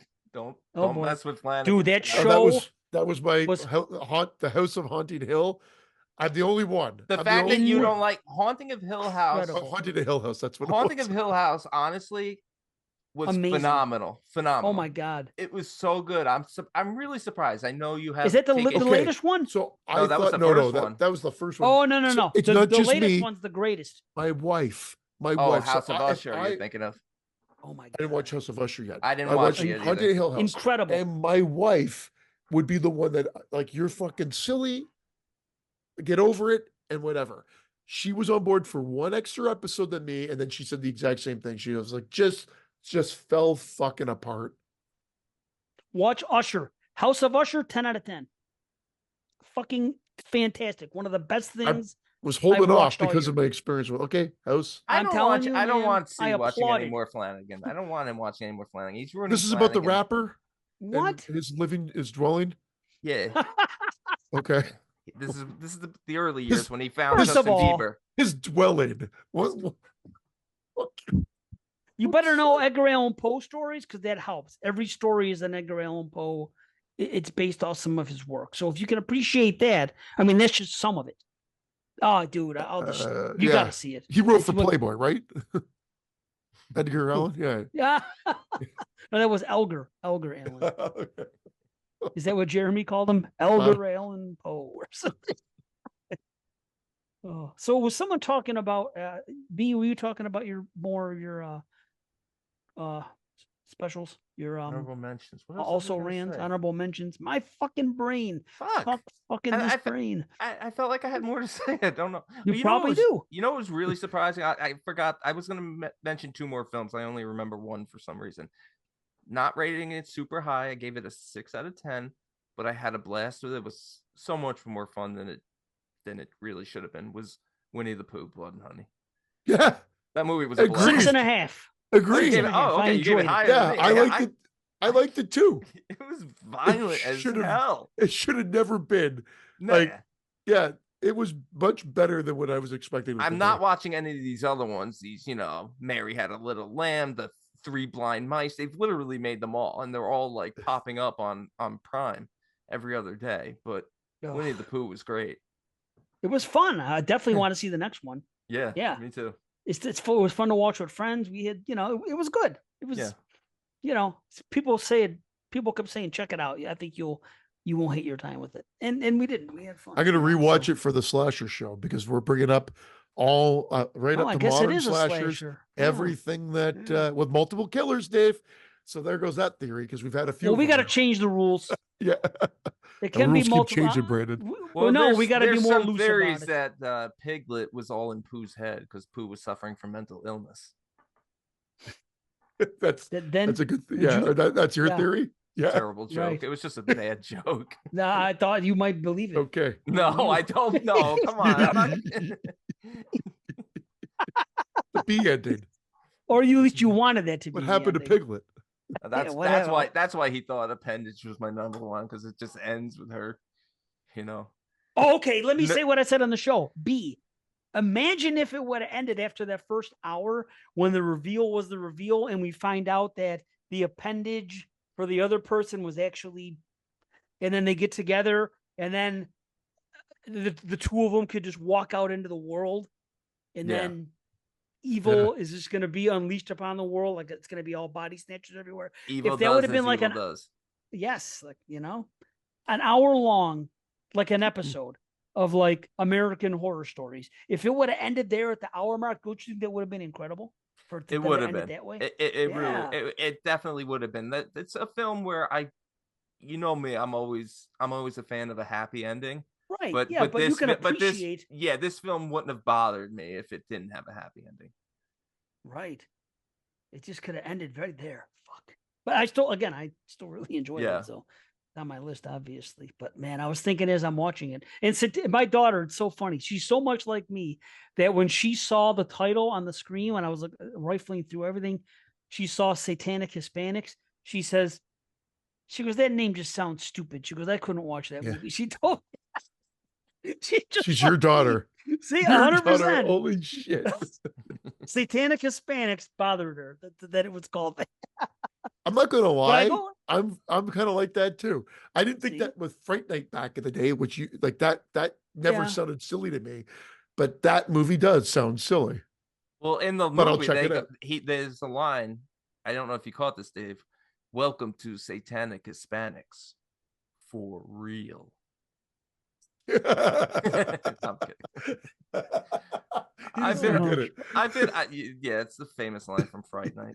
Jerry says, "Welcome to Fright Night for real." Well, yeah, but he didn't roll the R's. Well, Fright Night. Fright Night For real. For real. You know what I always loved in Fright Night? I'm sorry to get off topic. The way he peels and eats that orange. Don't remember. Got to watch it again. Because he's got his long, nails hanging out. It's so fantastic. It's almost like the way John Malkovich eats the spaghetti in the Line of Fire. Is that the movie? Yeah. In the Line of Fire with Clint Eastwood? No, in the Line of Fire with Steven Seagal. Oh. Yeah. Clint Eastwood. Yeah. Stop! You're confusing me. Only time I'm confusing you about... by giving you the main actor's name. Yes, I forgot. Okay. Go back to talking about Flanagan. Stop confusing me with facts. Stop confusing me about talking about the movie I brought up. Okay. Yeah.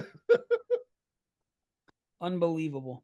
Well, here, let me tell you what I got. You remember how he eats spaghetti, but you forget that Clint Eastwood's the fucking star of the movie. Well, that's how I work too, man. Fuck.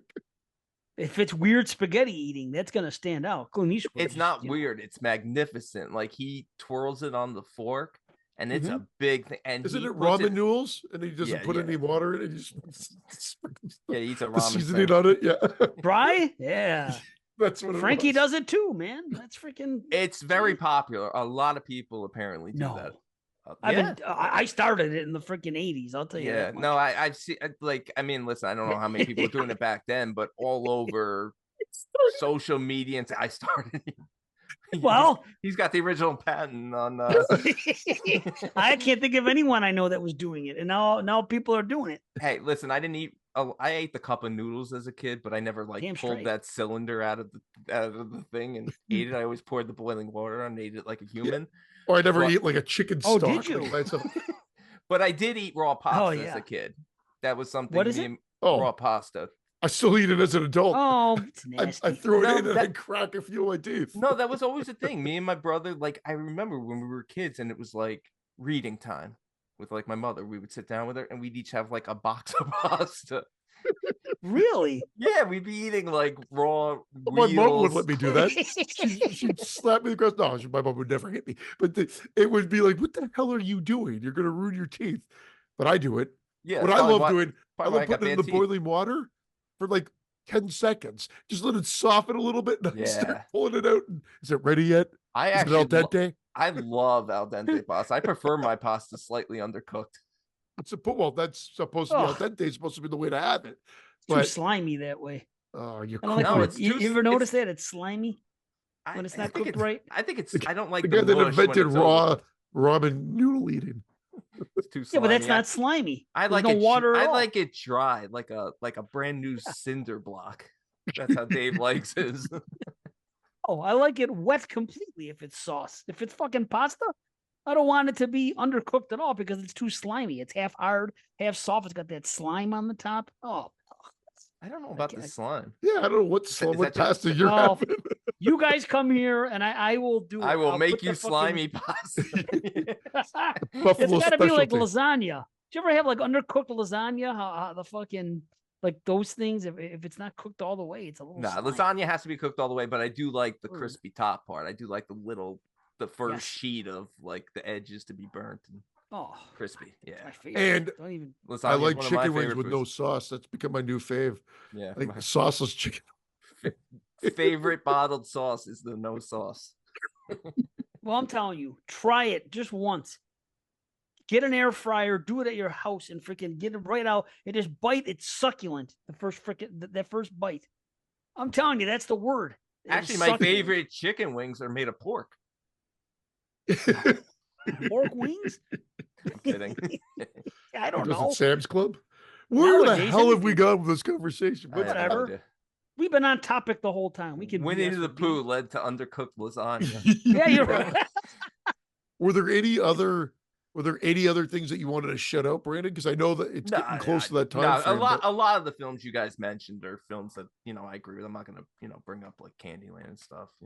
Well, I'll fly through some. Yeah, Here. No, go ahead. There's Something Wrong with the Children. I gave it a 7. You guys see that one? I gave it a 6.5, and for me, again, it's a very intriguing film, really well done. I felt like it needed a little bit more. Fair. No, I agree. But I did like it.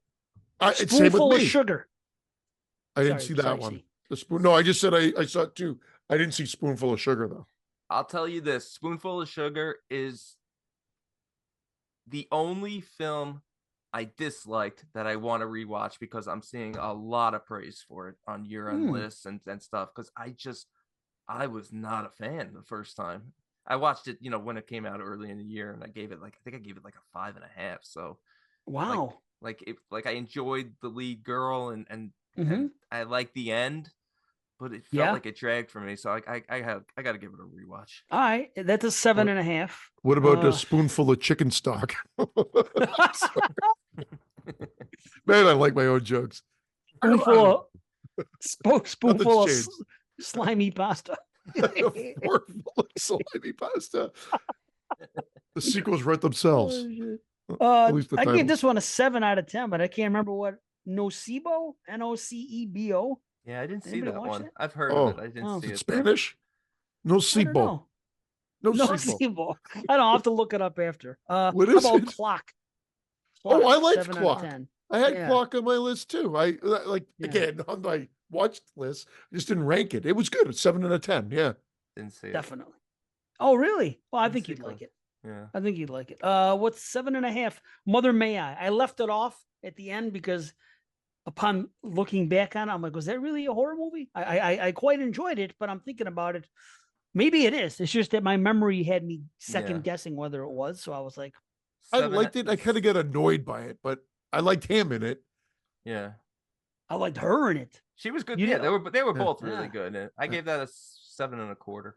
Right on. Oh, you're back to the quarters. I had to because everything was like 7.5. I'm like, I gotta start doing quarter ratings. I think it was like 6.5, 7 on that, but yeah, I liked it.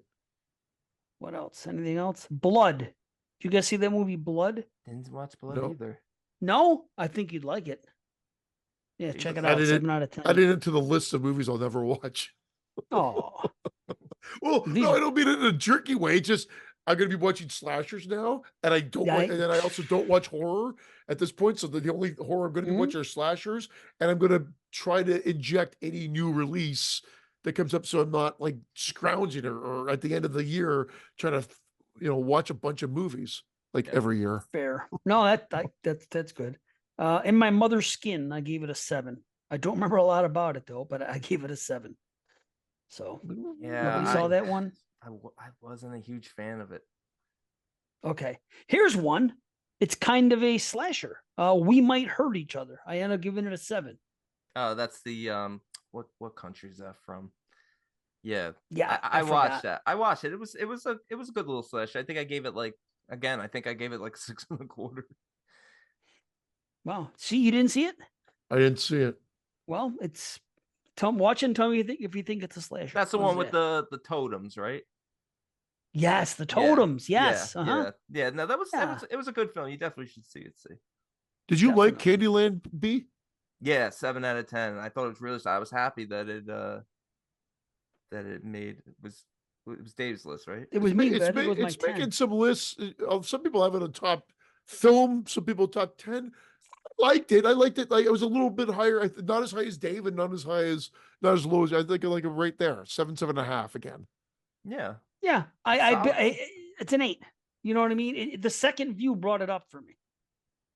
Yeah. And I really like that girl as an actress, and I really like what she did and her portrayal. The one from It Follows.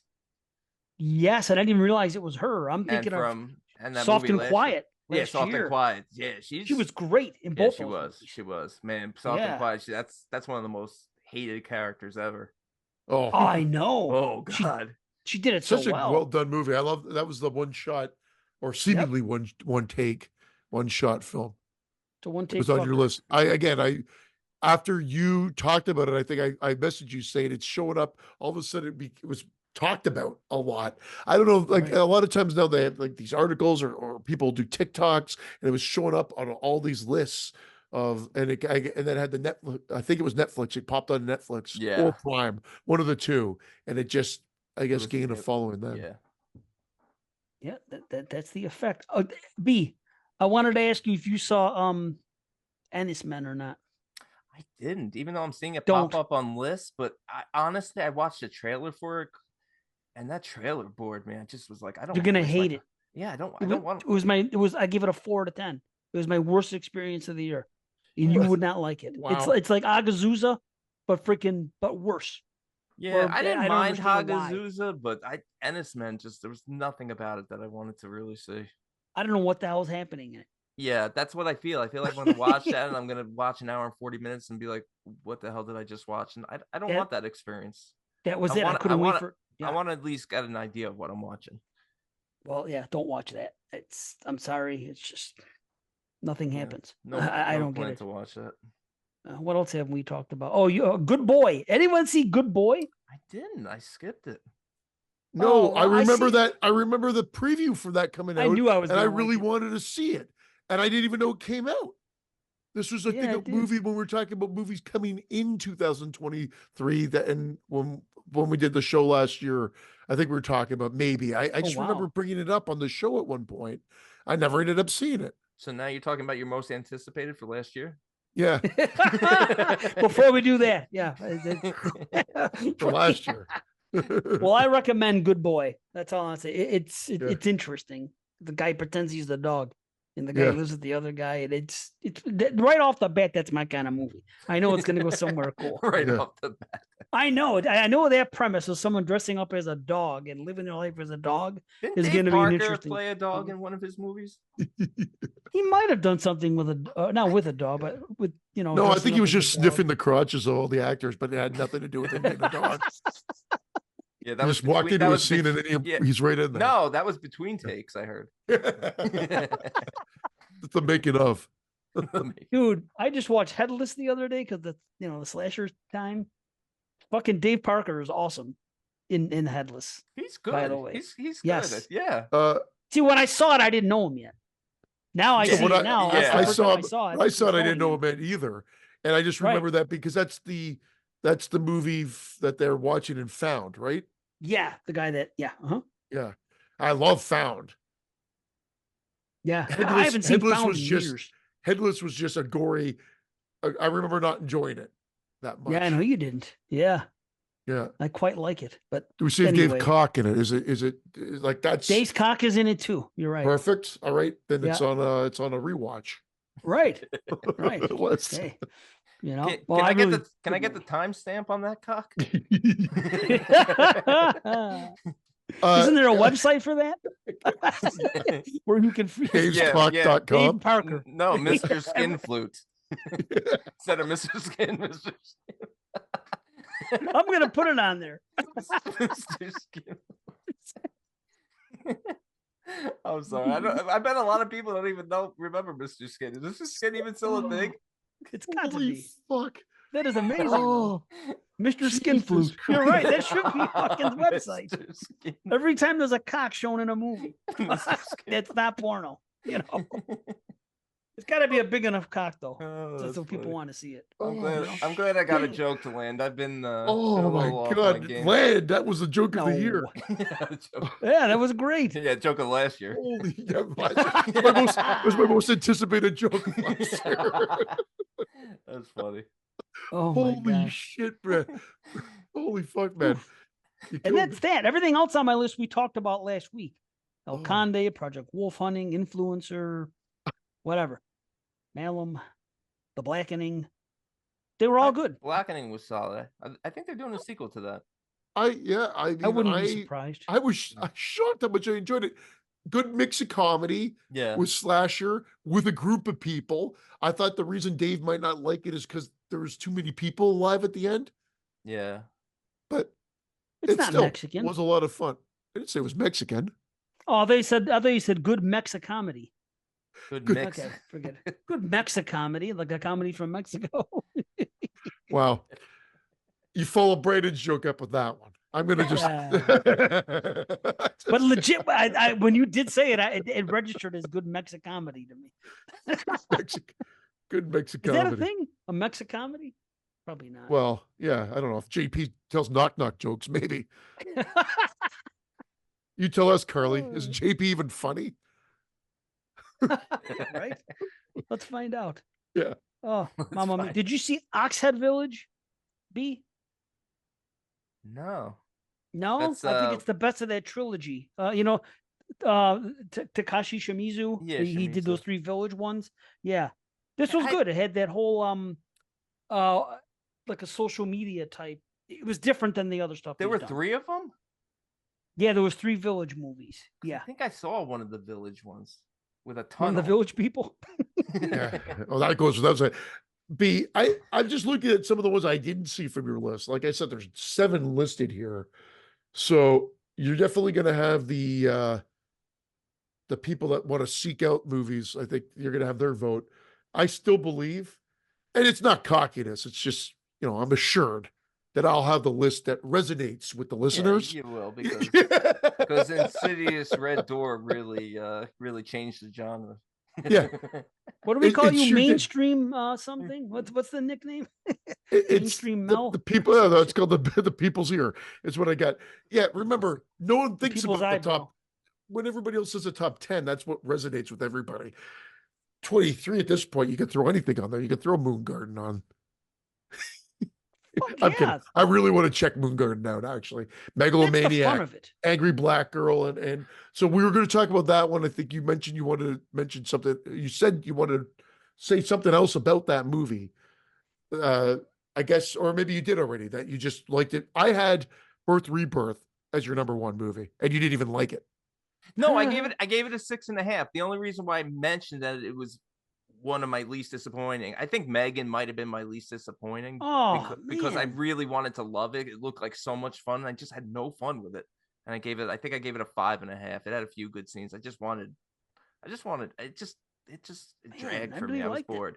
But Birth Rebirth, 6.5 out of 10, a solid film. Great performances. Either one of those actresses could have gotten Best Actress. I just felt like story-wise, I felt like it really didn't pick up till like the last 15 minutes, and then it just sort of ended abruptly, I felt. Well, I love that ending. I really like that ending. But which ending? Birth Rebirth. Oh, I have a vague I don't remember. Yeah, you can't really say anything without spoilers, but because I don't really think it's the ending we get, but their lives don't end there. That's the thing. So I kind of like that, because they're gonna have to do some wicked shit to keep things going. Yeah. B, Howling Village and Suicide Forest Village are the other 2 from Shimizu. Okay, I think I saw Howling Village. Okay, and this was Oxhead Village. So there's 3 of them. No, maybe I saw Suicide Village. There was one where there's like a tunnel that they go through. I can't remember. And one had too many pumpkins. Halloween Village, probably. Oh my God, Pumpkin C. B, you watched fucking what's that movie? Dark Harvest. Cobweb. That entire movie was a pumpkin. Every shot they had a patch all over the place. A patch in the backyard. I found it weird. I'm mad. Like come on. Everybody's house had 30 pumpkins in that. Listen, I love Dark Harvest, but with Cobweb, I found it weird that they had that whole pumpkin patch in the backyard. Like this little girl disappears, and then Cobweb, and then 3 weeks later, this guy has 7,000 pumpkins growing in his backyard. Like maybe this dead girl is this missing girl is fertilizer in that backyard. You might want to look back there. Yeah, but dude, that movie, that Dark Harvest movie, everybody's house had like 20 pumpkins and more. And even then when they weren't at houses, when people are walking on the street, there are pumpkins all over the freaking sidewalk and the curb. There were a lot. I've never seen it. You know what? I was cool with thousands. it was a really fun film. Yeah. Oh, I liked it. Sawtooth Jack. Yeah, Sawtooth Jack. Yeah. or No Yeah, Tooth no, Christian. You covered it up, didn't you? Yeah, it's all digital. This is CG. Oh. It Chapter 2. Which one is it? Fucking That prick. super white one? Yeah.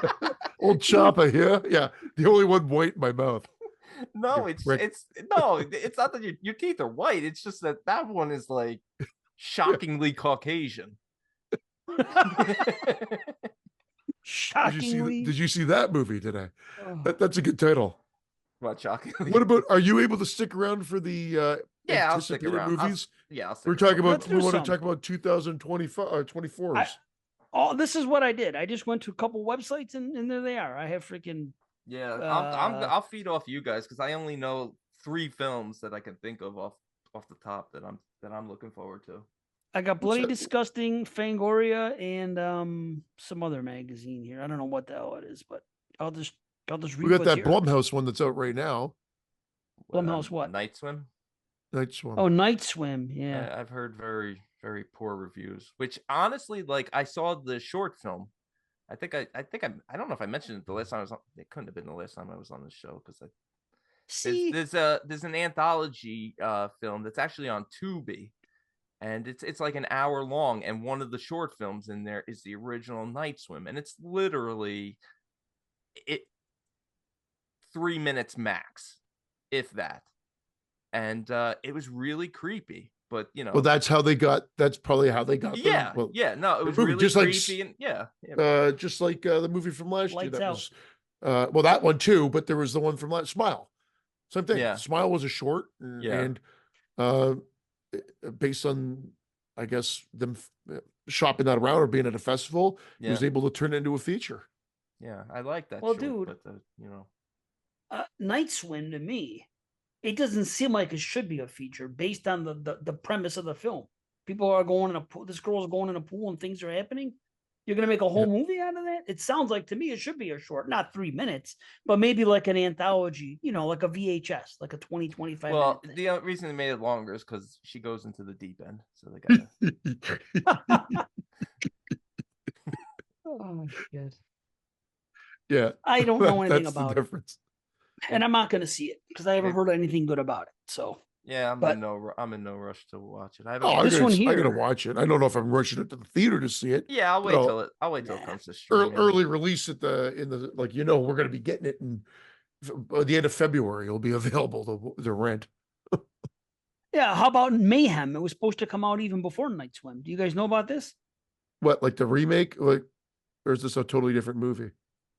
The filmmaker behind New French Extremity entry Frontiers is kicking off the new year with a violent actioner following a boxer's quest for bone-breaking, merciless revenge. Enough said.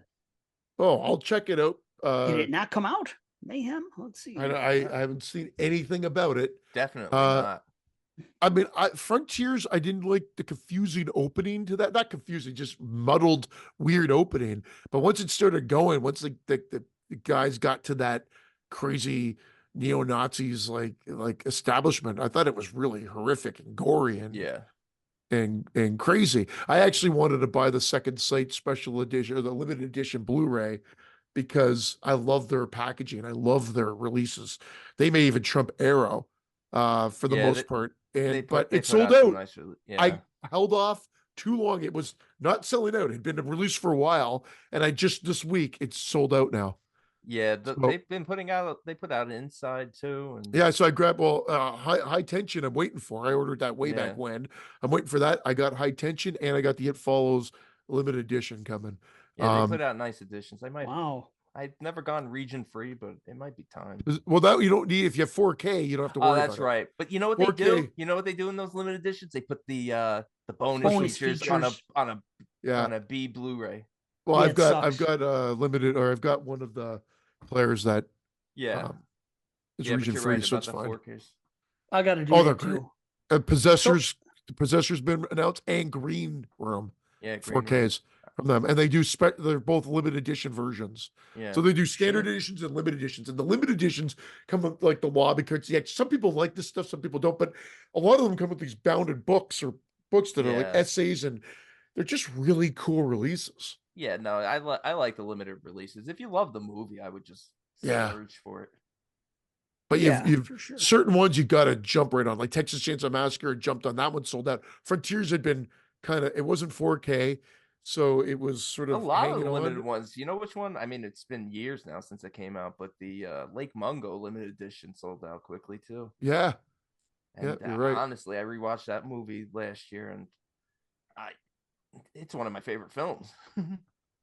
So even Watson changed it for me. Watson told me something about that movie that made no sense, and I went down a full point, and I can't shake it now. I won't even tell you because I don't want to tell ruin me it for one you. day, but I absolutely love the film. Yeah, I did too. And he's like, "Well, wait a minute. Think about this. Why this?" And I'm the same way. When I don't. Does that ruin your like, movie, oh. Brandon? Like if someone points that out, and you say, "Yeah, okay, Yeah, it it's makes only sense, fair. but it's not going to kill my movie for me." No, I don't think it would kill it unless he does something that's like, and I go back and I can't see it. I can't unsee it. I mean, well, it's not something you. It's just a something that happens in the plot that doesn't make any sense. Why the movie should continue, something like that. Then I don't want to say anything. I'm interested. I'd like you to tell me one day, though. Yeah. Well, it's easy. I'll tell you right now if you want me to. Oh, go ahead. It's this. Something happens with the documentary crew, and they get to a certain point where they find out that I think when they find out that it was all a put on, and like, okay, well, this is all a put on, this and this.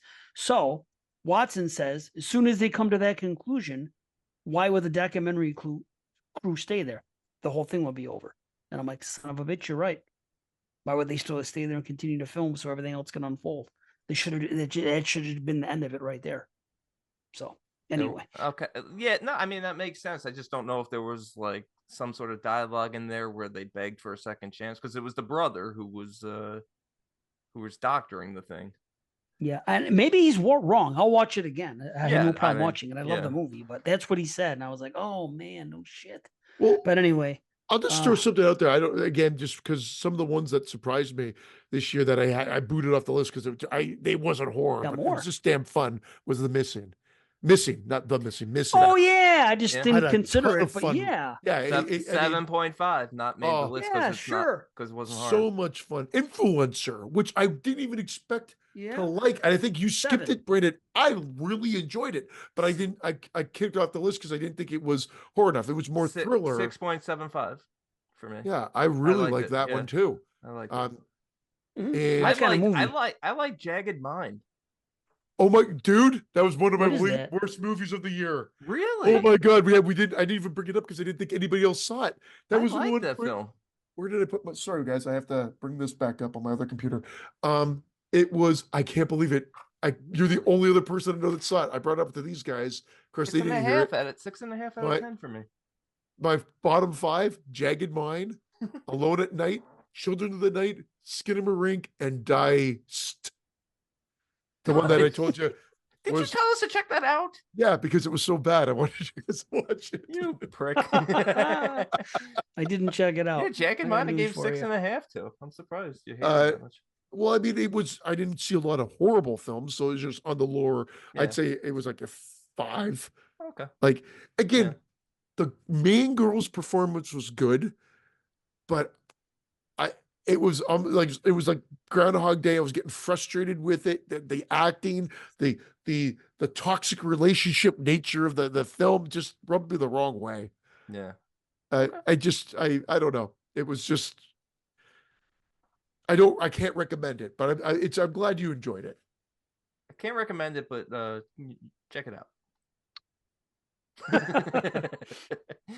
No, I just said I can't recommend it. I'm glad you enjoyed it, but wow. This other movie just came out, Destroy All Neighbors. January. I'm not gonna watch it probably. I can't stand that title. Anything with destroy all in it, I don't. I think that's based on a video game, but I could be wrong. Well, there's 3. No, there was a game called Destroy All Monsters. There was something called Destroy All People. Destroy something. Now this is Destroy All Neighbors. It just sounds like a little kid thing to me. That's what I'm saying. It does. It's just. I literally saw Jason Smith post about that today, so it must have just dropped.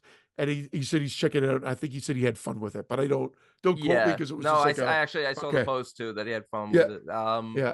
Yeah, the title doesn't excite me. It sounds like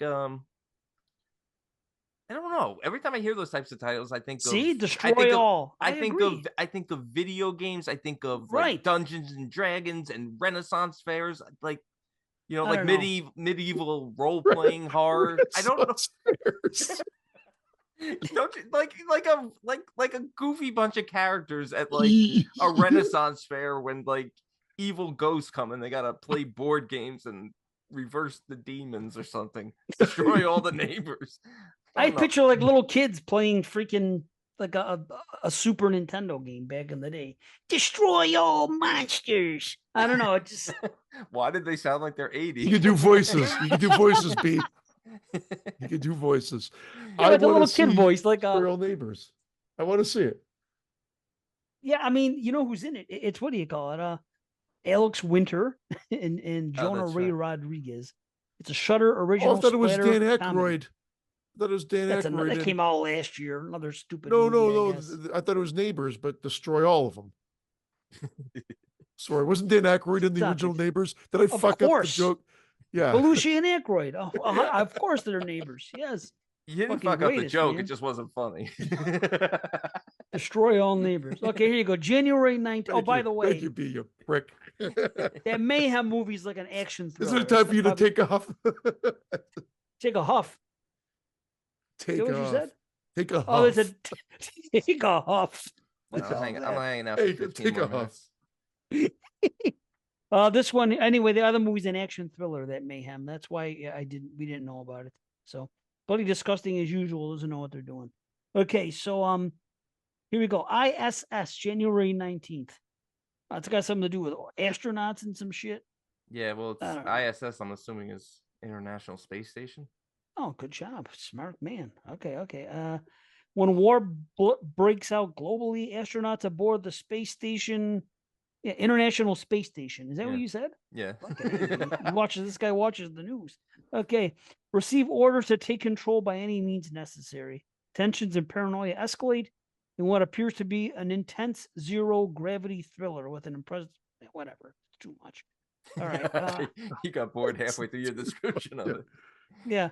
The Seeding. This sounds like a horror movie. January 26th. Okay. The feature debut of director Barnaby Clay evokes the gritty horror of the 70s and centers on a hiker lost in the desert. He seeks refuge from an isolated woman living alone, a setup ripe for grim horror. Okay. I'll check that out. That sounds horror. Yeah. This one's everyone's talking about this. Oh, I keep seeing this on every site. Oh. Lisa Frankenstein. Oh, Lisa Frankenstein. Yeah, that's the Dakota, the girl that isn't that her new movie, her new Diablo Cody. Yeah, that's who I wanted, Diablo Cody. My wife really likes her, so we'll check that out for sure. My number 4 film of 2015. Oh wow, what was it? Girl Walks Home Alone. That's Diablo Cody, isn't that? No, that's not Diablo Cody. What did Diablo Cody do? She did like young adult. She did she do Jennifer's Body? Juno, yeah. Juno. Oh, okay. And Jennifer's Body. Yeah. Oh yeah, I'm thinking of she wrote Anna Lily. And then I think she wrote and directed, and then I'm thinking of that Anna Lily. I'm a poor or whatever. Although that movie did be on some of the lists that Dave and I have been looking at, that movie keeps popping up on people's favorite films. Girl Walks Alone. Oh my God, people love that movie, dude. Yeah, great film. We were singing your praises for a while. Yes, they are. Everybody's up that movie's ass now. So yeah, glad to hear it. Yeah, that's cool. Especially the gay community. Sorry. Okay. Out of Darkness, February 9th. Stone Age horrors will be unleashed in the upcoming Out of Darkness, which had previously been titled The Origin. God, I feel like The Origin and Out of Darkness are two titles that have been used for about 75 different movies. Right? Yeah, both generic as fucking shit. Especially Out of Darkness. Crazy. They changed I would have gone with The Origin. Yeah, The Origin. Yeah. I'd go with The Orgy. Then I'd check it out, even if it had nothing to do with an orgy. Just sucker me in with the title. I would change it to Don't Watch Out of Darkness. Don't watch it then. Okay, Monolith, February 16th. Evil Dead star Lily Sullivan plays a podcaster drawn into a strange alien conspiracy when embarking on her latest project. Expect a quiet, meditative chiller centered almost entirely around Sullivan. Okay. And even though she's a podcaster, they're jumping on this new bandwagon of not having any dialogue in the film. Now that's okay with me. Yeah, I brought it up last week and I'm going to say it again. I said it in the chat too.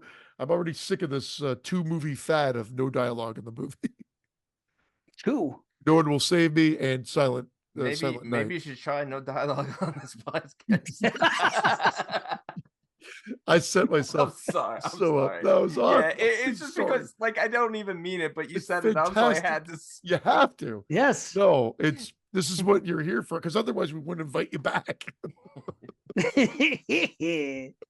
No one will save me, he says. No one will save you. Yeah, no one will save. What was the name of that fucking movie? No one will save you. Yeah. You said me though. Yeah. Well, no one will save me from watching this fucking movie. The time I wasted, I wanted someone to save me. Oh. 20 minutes. I give that movie a solid, like I said, great for 20 minutes. I can't take it away. Carrie and I were on the edge of our seats. And then, like I said, well, I don't know what happened to it. It just got uncomfortable from sitting on the edge of your seat. It's that bad. You would have enjoyed it more. Yeah. You wanted dialogue. It's hard to watch a no dialogue. Bitch, say something. Fucking talk, bitch. I didn't even realize it. I was happy about it. I was like, oh, that was down. I gotta be honest, it doesn't feel like there's no dialogue because there's so much going on. I feel yes, it does. See? Actually, I read a review. Brian just saw it. They loved it. Brian and Jamie loved it, but he nails it on the hit voice. After a while, when they're going, like, you just talk, say something. But that's real. Whatever. That's realistic. You're gonna talk to yourself. Don't you get tired of watching movies when someone's by themselves? I talk to myself all the time. I know I'm crazy. I talk to myself. Well, so do I. All the time. Yeah, but I say things that aren't even relevant to the situation I'm in. I'm just talking about stupid shit. The fucking Smurfs or something or other. You know, just stupid That would have shit. been funny. I would have liked that in this movie. Some Smurf talk. I guess, but who would think that? But that's what I'm saying. They're trying to make it like real life. Don't you hate that forced exposition when someone's by themselves and they say things out loud to fucking deliver fucking exposition? It's just like, for the most part, yes. Yes, I do. But I'll take that over this now. Shit, now I'm down with it. Been there, done that. Get it out. No more. No more. I want it. And John Woo's Silent Night was just as bad. I want a whole subgenre of it. I didn't watch Silent Night. It was that bad, huh? Well, it has gore in it, and it's if you like, it's essentially what's the one with Keanu Reeves, Jack Reacher? Is that not Jack? John Wick. It's John Wick esque in the sense of like a revenge tale. Yeah. And I like the guy. I like the guy. I've loved old John Woo movies. I think they give a reason why there's no dialogue in a sense because of what happens to him, but it still can't excuse the fact that it feels forced. Couldn't he have gotten one of those things? Yeah, exactly. A voice box. That would have been fucking amazing. It would have been even better if he beatboxed through his voice box. It would have been better if you came into every scene and went, exterminate, exterminate. You're like, wow. He's a Dalek now? He's a Dalek, yeah, exactly. That would be something. Fuck. Awesome. All right. History of Evil, February 23rd. History of Evil, okay. History of Evil. A family on the run from an oppressive rule takes shelter in a remote safe house, but the house harbors a dark, insidious past that seems to awaken the arrival of the family. Okay. Didn't anybody learn anything from the story of The Evil Dead when it was called Book of the Dead and the producer's like, hey, no one wants to read. Get book out of the title. Evil Dead. And they came up with Evil Dead. History of Evil. No one wants fucking history. Just call it Evil. Yeah. I thought it was called Into the Woods. Well, that was their Within the Woods or Into the Woods was the original short film. But when they came out, they were going to call it Book of the Dead. Okay. I can dig it. All right. Stop motion. A stop motion animator who is struggling to control her demons after the loss of her overbearing mother. To cope, she brings a new creepy puppet feature, which winds up becoming the battleground for her sanity as the puppets take on a life of their own. I like the sound of that. It sounds good. Like magic. Sounds like it could be like magic. Right? I like that. I like that.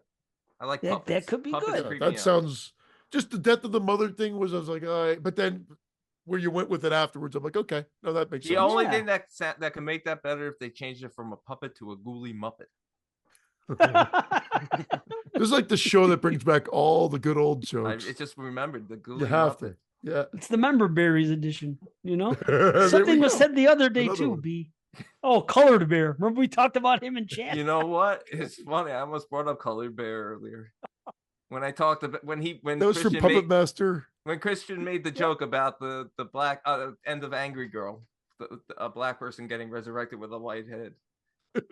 I almost brought up, different Colored Bear. You said nothing wrong, but it was the first time that we finished the show. Brandon's like, you got to edit that out. You got to edit. I'm like, you said nothing incorrect or politically incorrect or insensitive. The guy said Colored Bear. Yeah, he said Colored Bear. He definitely did. That's what it sounded like. Colored Bear. Don't like that. I'm like, Colored Bear. What kind of a nickname is that? What that makes me think about the way you just did that? Caddyshack. Colored boy. His name is Smoke Porterhouse? I never knew that. I know he calls him Porterhouse, but I didn't know. No, I looked him up because I wanted to know. I forgot Porterhouse, and then I looked it up, and the character's name is Smoke Porterhouse. Porterhouse? Get the wax buildup on these shoes. That's amazing. Colored boy. I'll give you Colored boy. But for context of the in joke, Colored Bear was from... It was Puppet Master, right? Was that the movie? Yeah. The one Puppet Master that's actually good, other than maybe the original. Yeah, the Third Reich or whatever the hell it's called. Yeah, that was a shocking surprise. That was way better. Yes, it made our list. It made my list that year. Yeah, well, for sure. Insidious Red Door made your list, so. There you go. Okay, we're in March now. Watch it. I want you to watch it and then come back and tell me. That's only fair. Okay, March 8th. Imaginary. A stuffed bear. I'm thinking a Colored Bear. I was just going to say, is it a Colored Bear? Although a stuffed bear. Wait a minute. Hold on a second here. A stuffed bear named Chauncey. Chauncey. A stuffed bear named Chauncey gets bloodthirsty in the upcoming horror movie from Jeff Wadlow. It looks a little childish. I saw like some promos and previews for it. I don't know. I'll still give it a chance, but it looks like it's going to be more. Take it as a Wadlow. Wait a minute. DeWanda Wise is in this? Oh, DeWanda Wise? Yeah. DeWanda Wise, she would be in that movie. I'm sorry. I'll see it because of her. Oh yeah. Christian's DeWanda Wise. Why that to get a better laugh from Dave, right? Dave's in another world. That's DeWanda Wise. Dave, I don't want to sound ignorant, but who's DeWanda Wise? DeWanda Wise was she was in that TV show. Well, you didn't see it on Netflix. They did a show for Spike Lee's movie. She's Gotta Have It, and Spike Lee also did a show on it, and she's beautiful. And I never, you know what? I always considered myself. I thought I saw every Spike Lee film. I don't think I saw this one. Does she need dick? Is that what she needs? She does need dick. Yeah, I've assumed it. That's what it was. She's got to have it. Well, I'm not making a joke here. Is that what she needs? Well, I mean, I think that's what the reference is. Yeah. Okay. Well, I have never. I've seen Crooklyn. I've seen Jungle Fever. I've seen not Some Like It Hot. The one that takes place like is big, most popular one that everybody loves. It's the original one. Why can't I think of it right now? What? Do the Right Thing? Do the Right Do the Right Thing. My God, the name just totally escaped me. I've seen Clockers. Actually, love Clockers. Summer of Sam. Summer of Sam. Love Summer of Sam. Malcolm X. I could go Malcolm on. X. Black Klansman. Anyway, I didn't see Black Klansman. I didn't see his more recent ones. You haven't seen Black Inside Man was even great because it was not the more Spike Lee. It kind of. Inside Man was a good film. See fucking Black Klansman though. I got news for you there. Definitely I don't know why I haven't seen that one. There's and now I gotta see she's gonna have it. Dick. She's gonna have Dick. DeWanda Wise, my girl, is in this movie that leads the cast as a woman who must take on a sinister imaginary friend. So a stuffed bear. I don't know. We'll see. I'll definitely see that one. It looks it looks like it's going to be a little bit. Yeah, it looks like it's going to be tame, but I don't know. That's okay. I just like her. So it gives me a reason. Okay, Love Lies Bleeding, March 8th. Revenge gets ripped in Saint Maud director Rose Glass's romantic thriller, starring Kristen Stewart as a gym manager Lou. Kristen Stewart. Is she in underwear for the whole picture too? I hope so. Is Russell Crowe in it? Still my favorite thing you said, see. And it makes no fucking sense. It makes no sense. What makes no sense? Hold on. It was Russell Crowe when he was in Unhinged. Yeah. And it was like said he ate so many. I don't know how it worked, but we somehow related it back to her underwear, and he ate her underwear. Oh yeah, that's right. Why he was now I remember. Yeah, you kept saying he's gonna burp up her. Yeah. Makes no sense, but Brandon loved it. I love it. That still makes me laugh. Oh, that is great. I'll tell you what, just this picture alone, I'm looking forward to this movie. Just this one picture.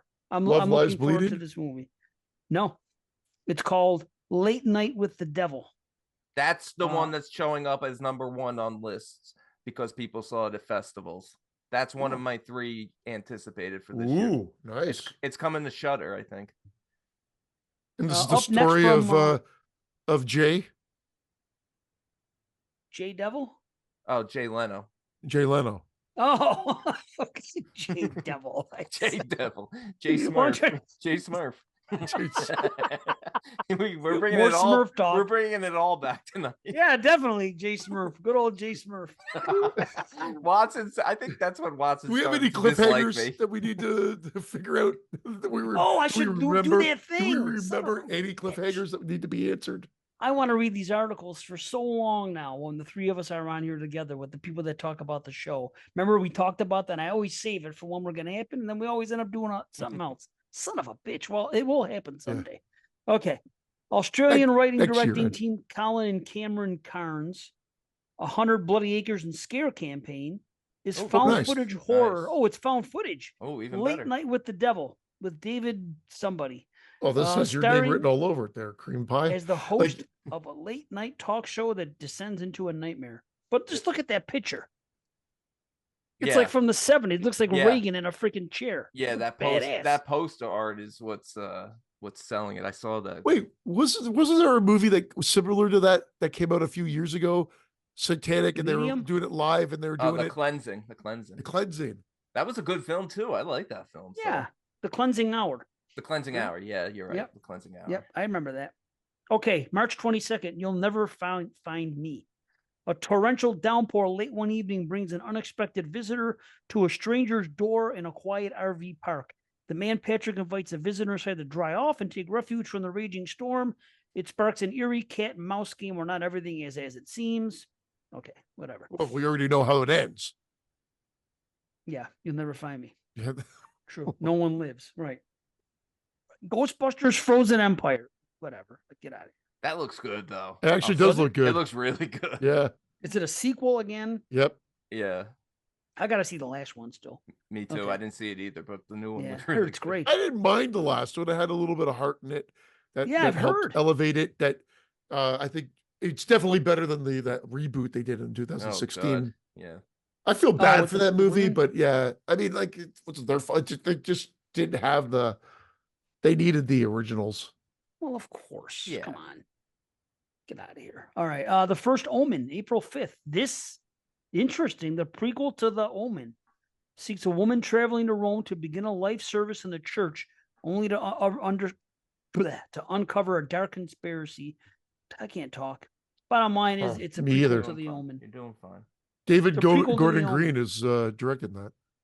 No, he's not. Poor guy. I'd like to see it. The most hated guy. I feel bad for this guy too. I do too, because he made good movies.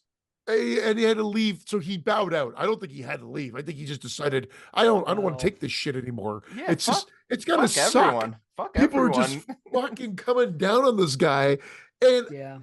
And so I would leave the movie too. So he's like not leaving, and everybody else is like, okay, good. He knows it's a lose-lose situation. Yeah, it is. Like at this point, I think he wasn't expecting the massive backlash from. I didn't see the Exorcist Believer yet, but I want to see it. But I mean, I've heard some people who actually love it. But I think it was. I was almost going to be in my 23. It just kept getting whittled back. 7.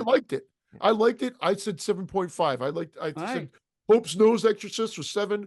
Pope's Exorcist Believer was 7.5, and you had it the other way. I think if you open the red door, Exorcist Believer is right behind.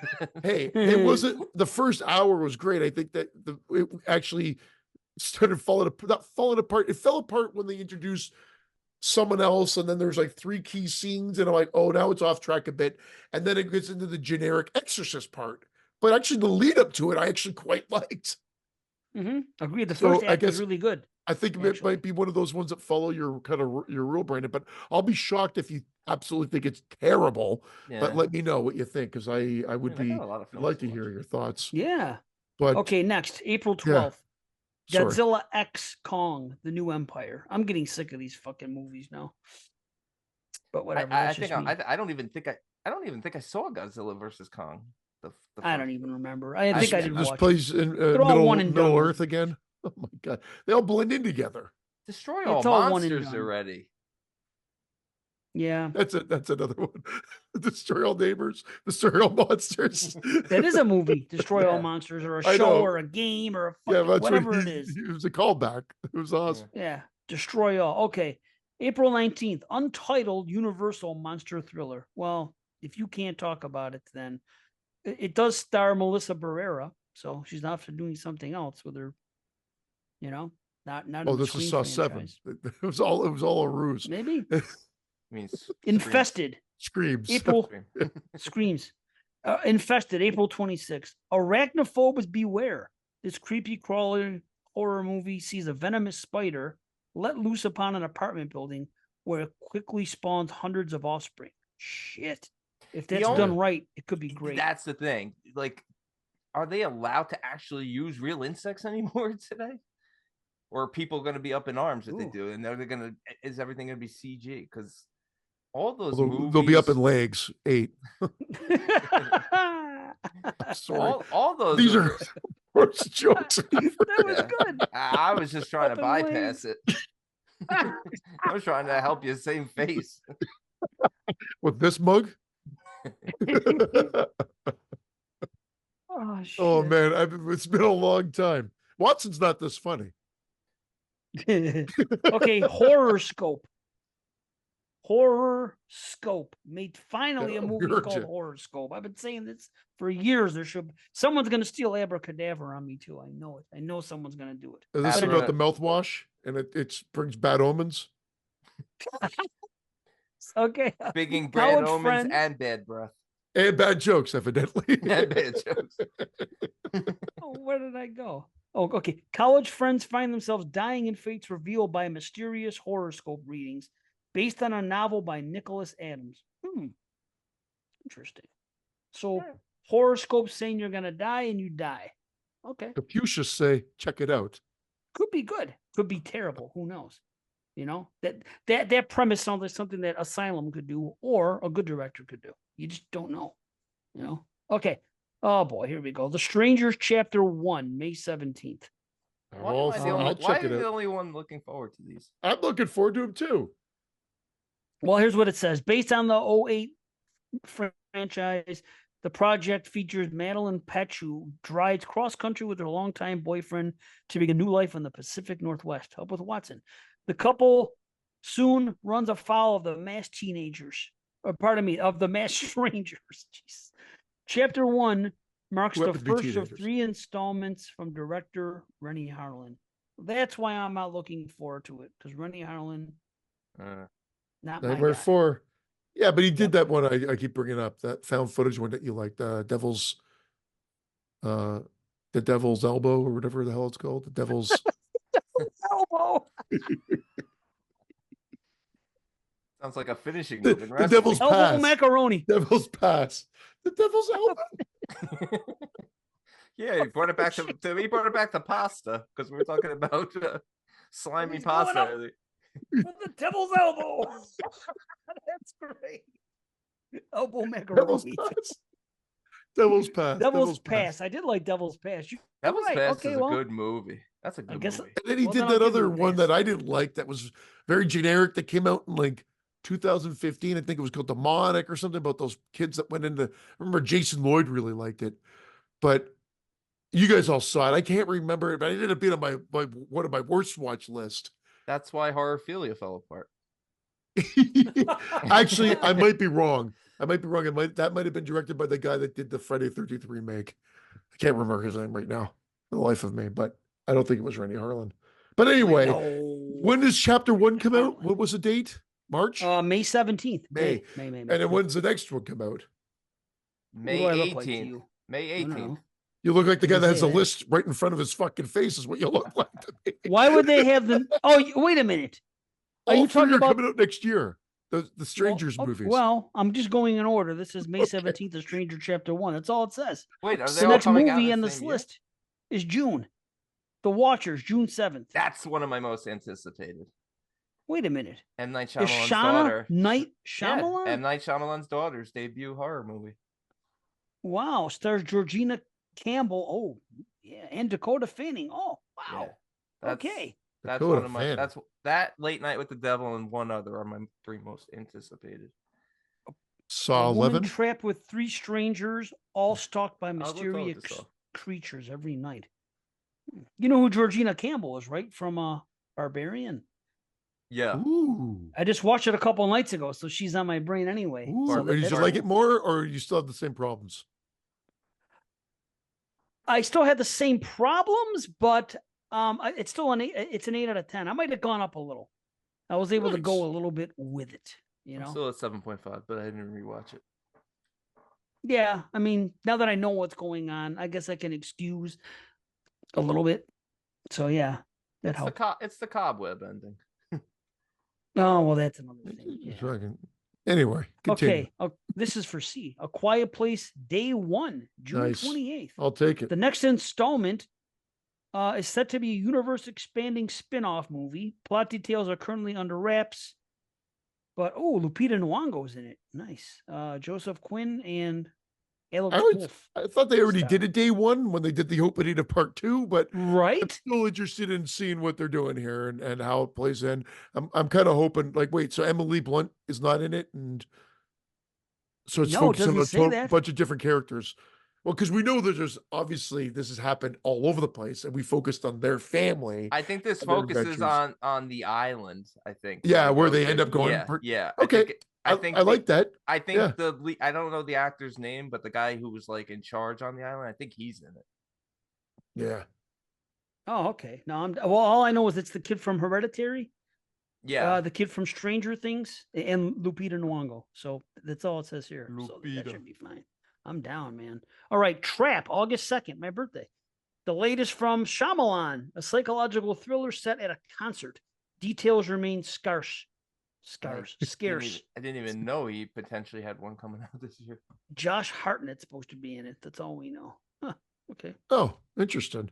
Yeah. Borderlands, August 9th. Unlikely heroes must battle alien monsters and dangerous bandits to protect and find a missing girl who may hold the key to imaginal power.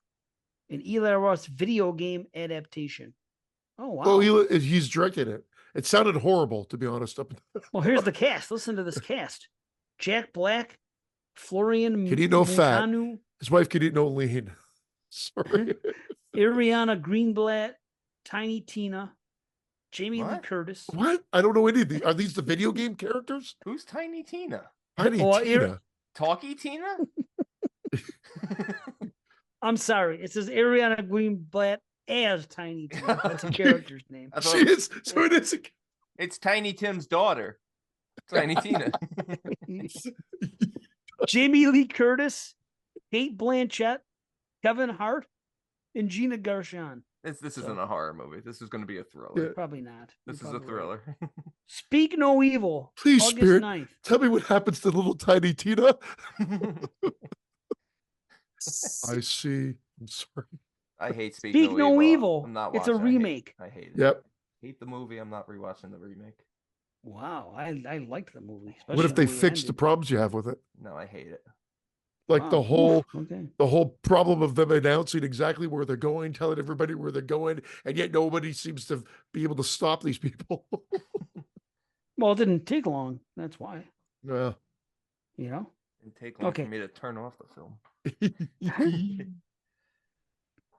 Untitled Alien Event movie. What? Let's see, this is wrong. I'm going somewhere else. An original Alien feature set between the events of the first two films, directed by Fede Alvarez.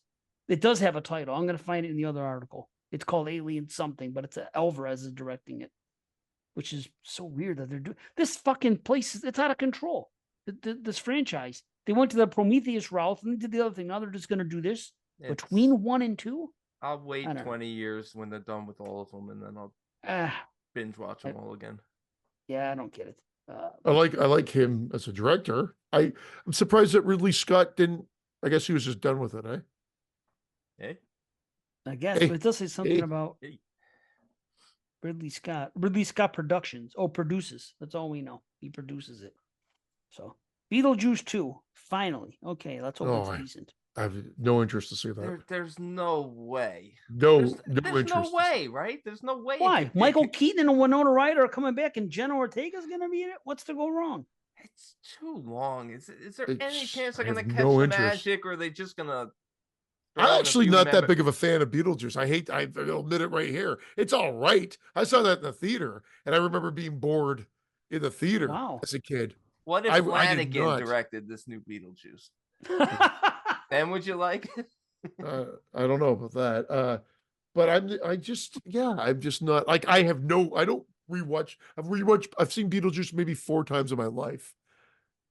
Yeah, and one of them was that time in my theater, and it's fine. I don't love it. I always liked Beetlejuice. I watched it a million times. Oh, I'm definitely in the minority. I like it. No, I'm pretty good. I don't think it's I'm not blowing amazing. it. But I don't know. I feel like it's too long. I don't feel like it's gonna. I don't know. Well, you might be right. We'll find out together. Yeah. A year from now, we'll know. It might be crazy. Okay, Saw 11, September 27th. Well, we'll see what happens. I'm looking forward to it. I wanted them to stop at 10 because that was a perfect way to end it. It was a movie to end it all. It was a good way to end. You know? But the fact that we still don't know, like, the potential of an 11th film in a franchise, that's strong. True. Yeah. That's strong. Good. Yeah. Yeah, you don't see that much. You're right. Yeah. Smile 2, October 18th. I'm pretty happy about that because I love Smile. Smile was a great movie. Yeah. So that should be good. I'm just happy that this guy made a short. Yeah. Cut this movie. It was one of the biggest hits of the year. Yeah. And was able to do something else with it. It's awesome. This news makes me smile. Terrifier 3. Awesome. October 25th. Yep. Cool. Should be interesting. Great. His biggest budget to date as well. Maybe you'll get that realistic looking blood, Dave. Oh, it's a Christmas movie. Yeah. Yeah. You didn't know that? Oh yeah, you don't look at anything. Like the poster showed it. There's a teaser for it already. Just a teaser. Nothing to do with the movie, I don't think, other than they show the teaser. It's pretty fun. That's cool though. Nice, good. Okay. The Wolf Man, October 27th, 5th, whatever. I'll check it out. I find that they just overproduce these movies now. So they're just not fun anymore. Yeah. Yeah. I we'll see. Nosferatu, finally. Christmas Day. Robert Eggers' Nosferatu. So that's interesting. I thought there was supposed to be at least one more of the Strangers because I said it's going to suck because Strangers Pray at Night is something that I definitely would be on my slasher list. Even if the Strangers you consider it to be a home invasion and not a slasher, the Strangers Pray at Night is a slasher film, and I love it, and it would be on my list, no question. But with one more in there, it's still in the running because we're saying anything 3 films or under. But knowing that there's more, I think I have to disqualify it out of the gate because we just know that there's going to be 2 more. So yeah, it's sad. Boys, well, there's more here. I was gonna duck yeah, you have to get going. Yeah. That's fine, dude. Right. Yeah. Yeah. This went longer than we thought. So thank you. Yeah, no, I want these some good movies coming out. But pleasure as always. This was a lot of fun. Yeah. And good list to get me watching more movies again from last year. I actually don't hate anyone's list this year. Come back anytime. You made enough Red Door jokes and you haven't even watched the goddamn movie. I'll wait for the Green Door. I think is dropping this year. Yeah. What's that secret you're keeping? Well, if we ever do a what do you call it? What the hell was it? Oh, if we ever do a Hell House thing, you should come back because I want to do it like Summer Sausage style, like 4 movies and big fan of Hell House. Dude, yeah, they deserve to be talked about. They really do. Such a really good franchise. Yeah, man. Yeah. I love the way it's all tying together. Yeah. So it's really well done. Maybe I'll bring my son on the show too. Make him because he liked the first 2 for sure. We wasn't a big fan of the third, and then the fourth he gave up on a 20-minute, like I said, 15-20 minutes done. Oh, yeah, I said about the third one, it has some cheesy moments, and a lot of people might think like the reveal and the end might be ultra cheesy, but man, it's ambitious for a low budget film and really well done the way it sort of wraps up the Abaddon. So that's what I respected it for that. It just closed the doors on the Abaddon, and it was just like you could tell Hell House, moved to a different location now. I want to see another prequel though that shows what the hell they were doing before, the stuff they talked about. The original events. Yes. Yeah. They have. I guess he knows that he could do it. That's why. Yeah. And they'll keep doing it if they're well received. I hope so. But B, always a blast, man. We know. Yeah, brother. We know people will be looking forward to this. So yeah, I'll try to edit you out as much as possible to just piss them off. Please do. I'm regretting this already. And just come anytime, man. Yeah, come anytime. Absolutely. It's BS shows or whatever. So, but say hi to your dad too. Will do. Definitely. Thanks, everybody. All right. Hey, man. Take care, guys. Peace out, brother. All right. So bye, B. We'll fly through a few more here. This is Q1 2024. Blackout. Yeah. The very latest generic title. Fessenden, follows small town artist Charlie, a tortured man who's drinking binges, blur with a sneaking suspicion that he might likely be a werewolf. So he's always interesting to check out though. The director Fessenden. Yeah, isn't that who I'm thinking of? Like he's pretty much in every low budget movie in the last like. Well, yeah, he's directing this one though because and he was in. Wasn't he in Brooklyn 45? Correct. He was the guy that blasted him. Yeah. No, he's good. It's always worth Ash, checking out. Musician turned director, Flying Lotus. Oh, recently directed a segment in Bloody Disgusting's VHS 99, and his next project will be a sci-fi thriller titled Ash. Paranoid horror movie. Recently, first look. Yeah, whatever. Okay. Blackula. They're doing a Blackula? Nice. Wow. Huh. I just watched Action Jackson again. I love that movie. Doesn't get any talk or any love. It's cheesy, but I never saw it. I know of it. What I love about it is I love Carl Weathers because of Rocky. I was going to say Carl Weathers. And Vanity's in it, so you gotta love that. Oh, Sharon Stone's in it. You see her topless. You gotta love that. Word. And it's not the best movie. The action scene, it just doesn't feel the same as like the Lethal Weapons or whatever, even though it steals the characters from all those movies. It seems like they all live within the same world. Does it? It's a Joel Silver movie, so it just kind of fits in that mold, but it didn't even do that poorly at the box office. It just wasn't critically received, and it never. Where I'm going with it is, I guess it was a love note to blaxploitation movies, and the only reason I bring it up is because I just watched it again this past weekend, and you're talking about Blackula, so I'm all for it. I love when they do these things. as much as I make jokes and whatever that everybody might think, like obviously they know I'm not a racist person. Like when Brandon mentioned about Angry Black Girl, I wanted to check it out. I just didn't get the chance to see it. I'm all for Blackula. I'm actually, I won't say I'm looking for more than like Nosferatu, but maybe as Right. much, maybe as Well, much. it's picking up after the end of the second movie. After Scream Blackula Scream, it's going to be like a part 3. A third. Wow. Even, But it's also probably even considered a more tricky. reboot. So I don't know.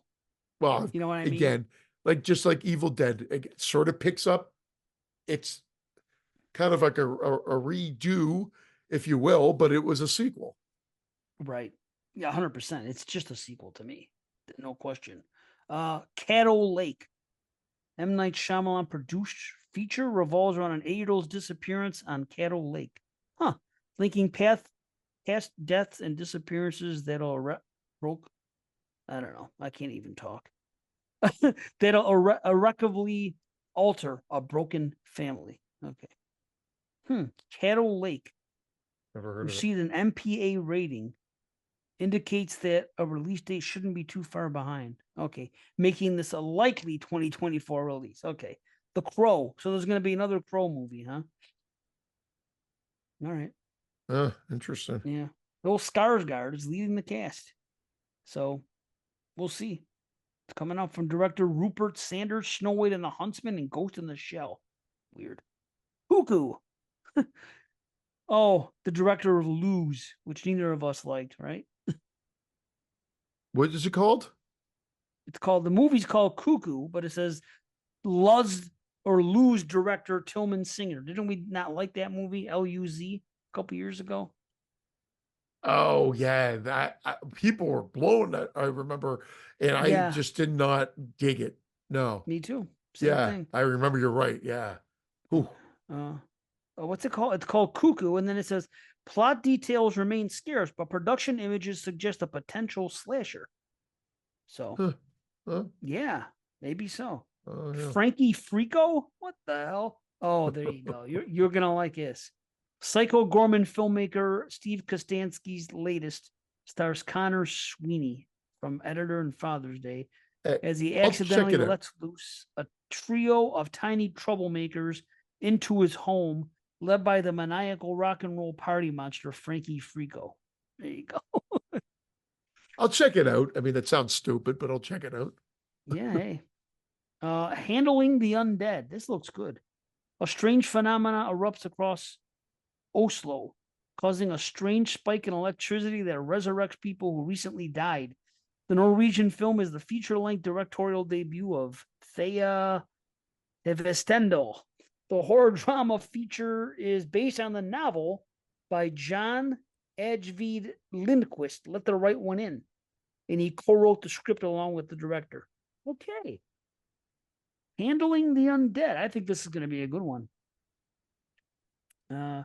Hostile Dimensions. Found footage sci-fi horror film Hostile Dimensions is poised to unleash multiverse madness in 2024. 2 documentary filmmakers investigate a missing artist, instead find themselves in an interdimensional nightmare. Oh, I like that. Shit. I saw the TV Glow. 2 teenagers bond over a scary TV show, but the series cancellation causes a rift in reality. A24. Okay. Could be good. In a Violent Nature, Shudder's upcoming slasher follows the enigmatic resurrection, rampage, and retribution of an undead monster in a remote wilderness. The streaming service acquired the slasher ahead of Sundance and is expected to debut it in 2024. Okay. Long Legs. Up next from director Osgood Perkins. Yes. Nicolas Cage horror movie. Oh, interesting. Long Legs, which sees the actor playing a serial killer. Oh, wow. Micah Monroe also stars. Oh, that the MPA gave this an R rating teases that Neon will likely target a 2024 release. Oh, I'm excited. My buddy was like, "Whatever happened to Micah Monroe?" Because we were talking about movies, and he they always ask me, "What have been your favorites in the last little while?" I'm like, different for everybody. I'll tell you what I like. Doesn't mean you're gonna like them though. And of course, It Follows came, and they all loved It Follows. And he was always like, "Whatever happened to that Michael Moreau? She hasn't been really anything. She's supposed to be the next big thing." I'm like, "Well, I don't know. I didn't think she went anywhere. She's in The Watcher, which I loved, Correct. and then she was in other things, and now we're hearing her in this one. So I don't think she went anywhere. But I guess he expected her to be more mainstream things. Well, she's been in a lot of stuff. Yeah, She that's was right. in, Yeah, yeah, Greta, Villains. She was in a TV show for a while.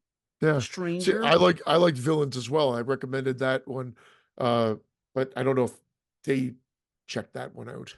God is a Bullet was last year. Huh. Interesting. Yeah, she's still around. She's doing her thing. So that could be cool. Osgood Perkins and her. And here we go. Maxine. Finally. Yeah, The no third one mentioned entry- that on that other one. That's so weird.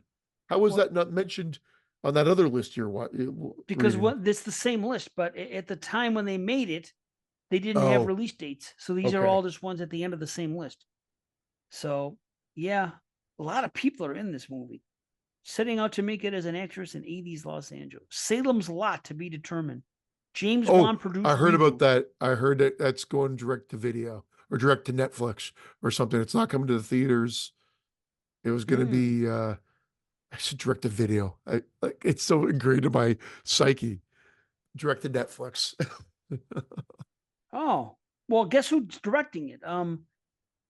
Gary Dauberman, who directed It, The Nun, and Annabelle Comes Home. I guess he did It, the miniseries. Not Yes, not the movie. must be, yeah. But this has been delayed and shelved so frequently, we're not holding our breath. But now you said this must be an old fucking. Well, the last thing I read, which was like later, like between us recording the top 23 show and this one, I read that it is. They said bad news. It's coming direct to streaming. No, who doesn't mean shit. Might be good. Who Yeah. cares? You know, it doesn't necessarily mean it's Yeah. bad. Shit. Exactly.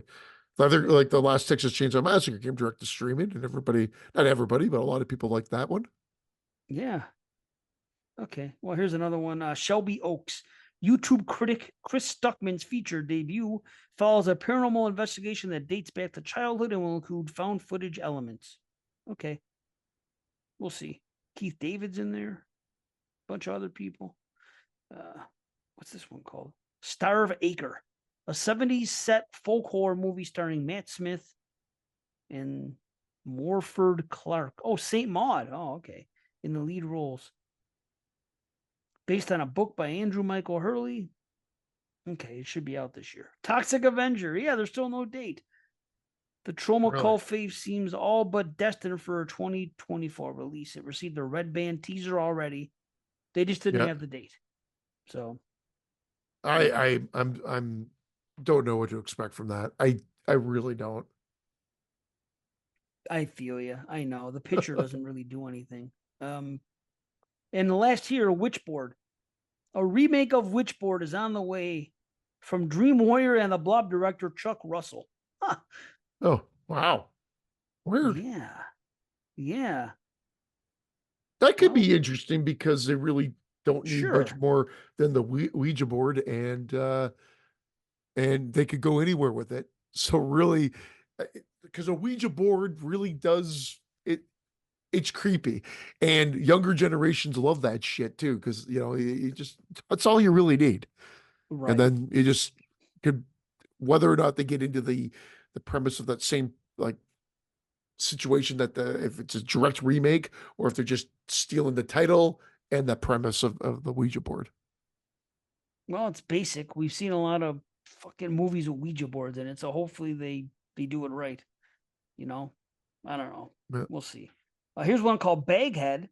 Baghead's coming out in February. We don't know a ton about it yet, but Night Swim director is one of the writers on this one, which follows a young woman who inherits a rundown pub and discovers a dark secret within its basement. Enter Baghead, a shape-shifting creature that will let you speak to lost loved ones, but not without consequence. Wow. Okay. That sounds actually interesting. Baghead. What's the call? I don't know. Christian, do you want to speak to your dead dad? Sure. Okay, well, we're gonna have to kill your mom to do it. I'll pass. Right? Imagine Yeah, if you just called something in the movie that's gonna yeah, yeah. Yeah, nah. Next. Like happen. what?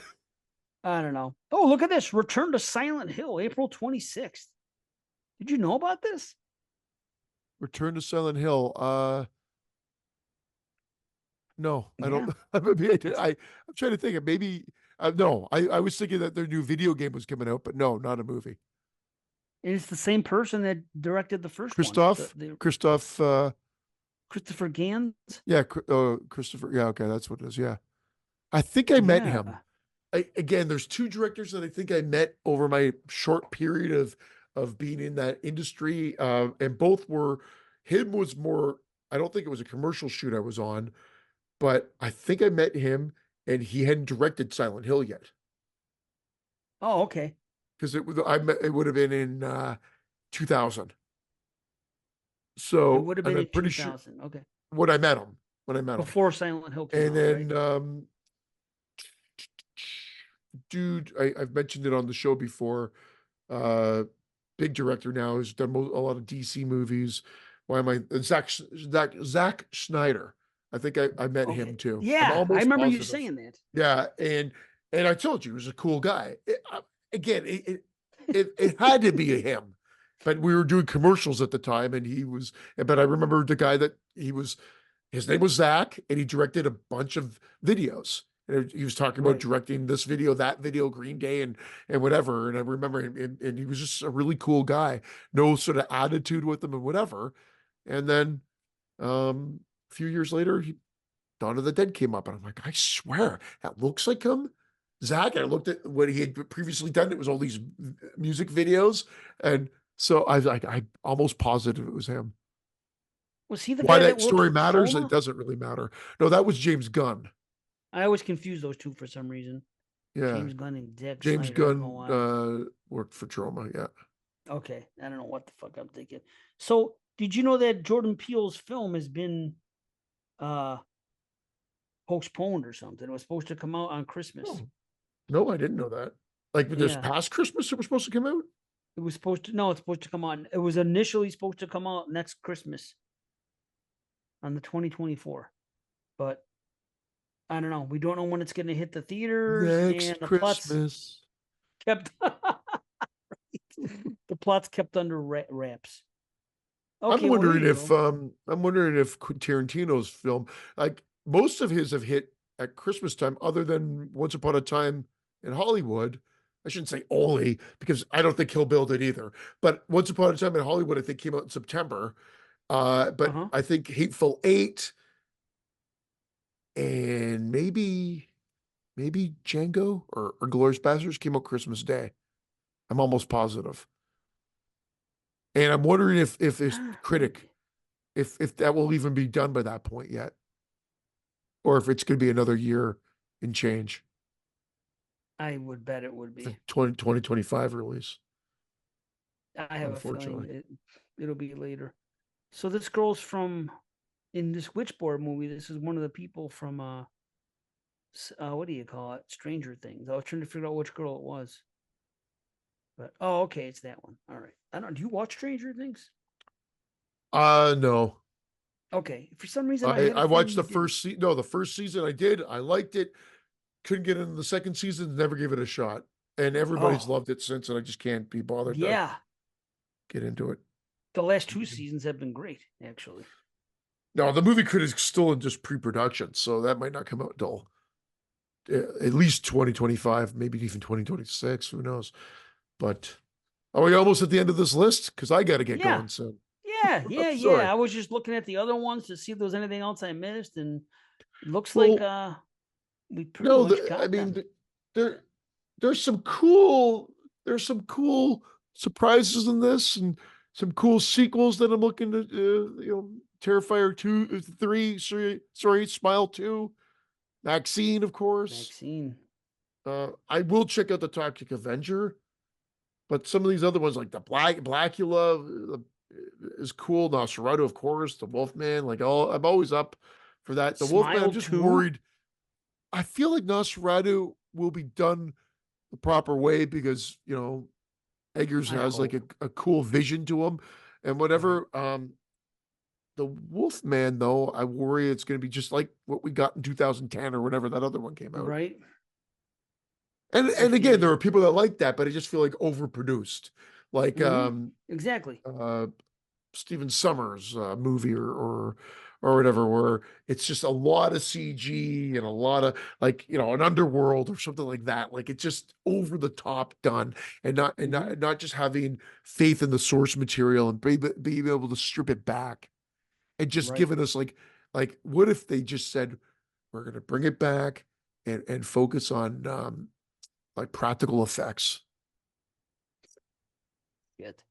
Yeah. Yeah. But I doubt it. That'd be. I I doubt hear you. I hear you. it. Well, I really want to see that Late Night with the Devil movie. That seems like it's going to be interesting. Late Night with the Yeah. Devil, That's got Maxine. you all written all over it, man. Yeah. So Yeah. hopefully we have. Well, honestly, hopefully I'm wrong, and Late Night with the Devil and Maxine are like in my top between 6 and 10, and we have even better movies than that in the 1 to 5. That'd be. I'm looking forward to. I mean, I can't say I'm. Oh my God. X and Pearl or Pearl and X 1 and 2 Oh.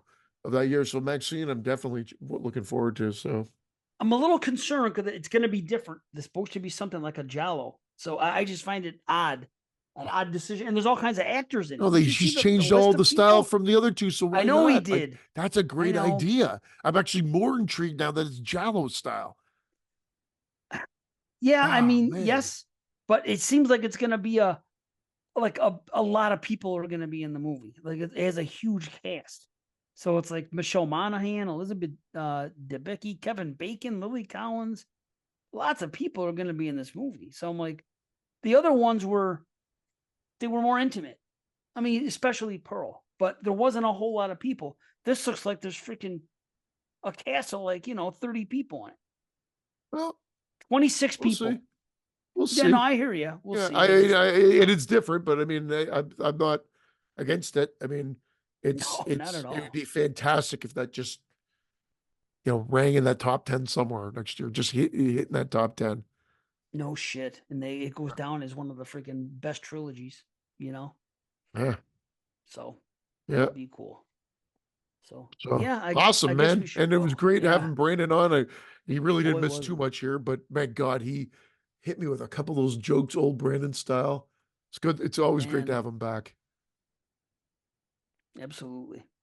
Yeah. Well, hopefully it's not too much longer next time. Maybe we'll be back sooner than later. Good. That would be awesome. So for sure. See. We don't know what the hell we're going to do next. We can't have a part 3 this year like we did last year. So no part 3 necessary. But we should probably start getting into some slashers. Now, are we going to be talking about them? There are certain ones we haven't talked about. So it's not a bad thing to whether we do old and new. I mean, there's that. We could go back to our old original format, but bring it into Year of the Slasher Part 2, because that's what it was all about. Old slasher with a new slasher. That could be cool. All right.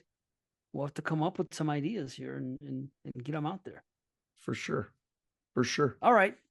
We'll definitely do that next show, and then we'll see what happens after that. But I've also got this. I got this book for Christmas, and it's that's my bookmark. This Kleenex. I legitimately, I've done that. Book. I've done that with toilet paper before because I read on the toilet and I take the toilet paper and that's my bookmark. What I really liked, I really love. It's great because it's Is that Blood Rage? They've got everything in it, man. No, the cover. The cover looks like the Blood Rage cover. No. I think that's just an artist's conception. Yeah. I think it's new, but they've got everything, and they go through it all. They go through how we talk about historically. And they make mention of Torso. They're talking about Giallo, of course, but they're even going before Psycho. Although they're saying Psycho and Peeping Tom kind of started it and whatever. They like a lot of people give the credit, I think, to Halloween. I'm still starting the book. I'm not far into it, but when they go back into detail, they say that some of the original conventions or whatever are found in these old movies, and they listed a bunch.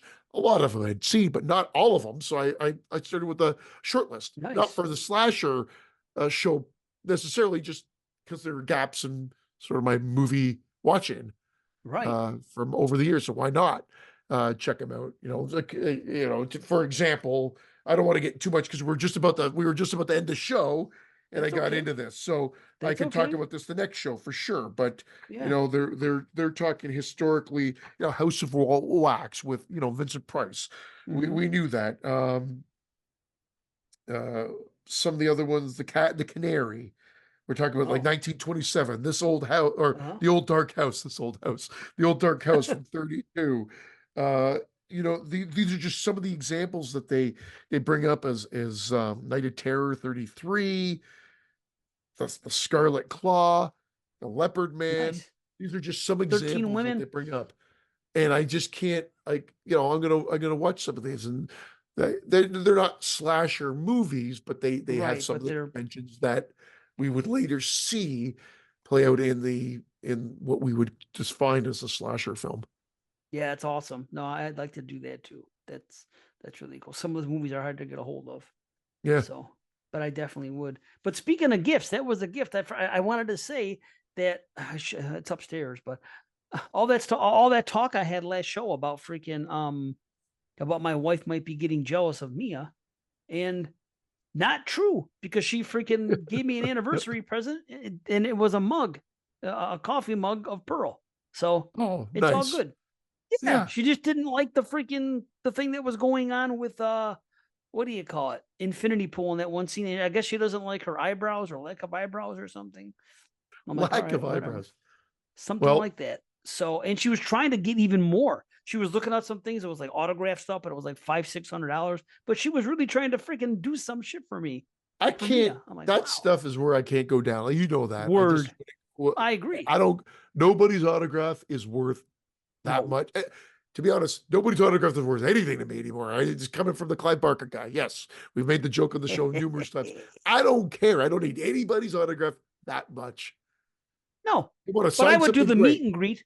Yeah. I would take a picture and have an autograph with them and be in the picture with them. Yeah, as long as I don't For feel some like, I mean, people. like I said, I saw what happened with although he was very nice and my son loved it, like when they went, the guy from Stranger Things and whatever, like, they're treated like it was like cattle.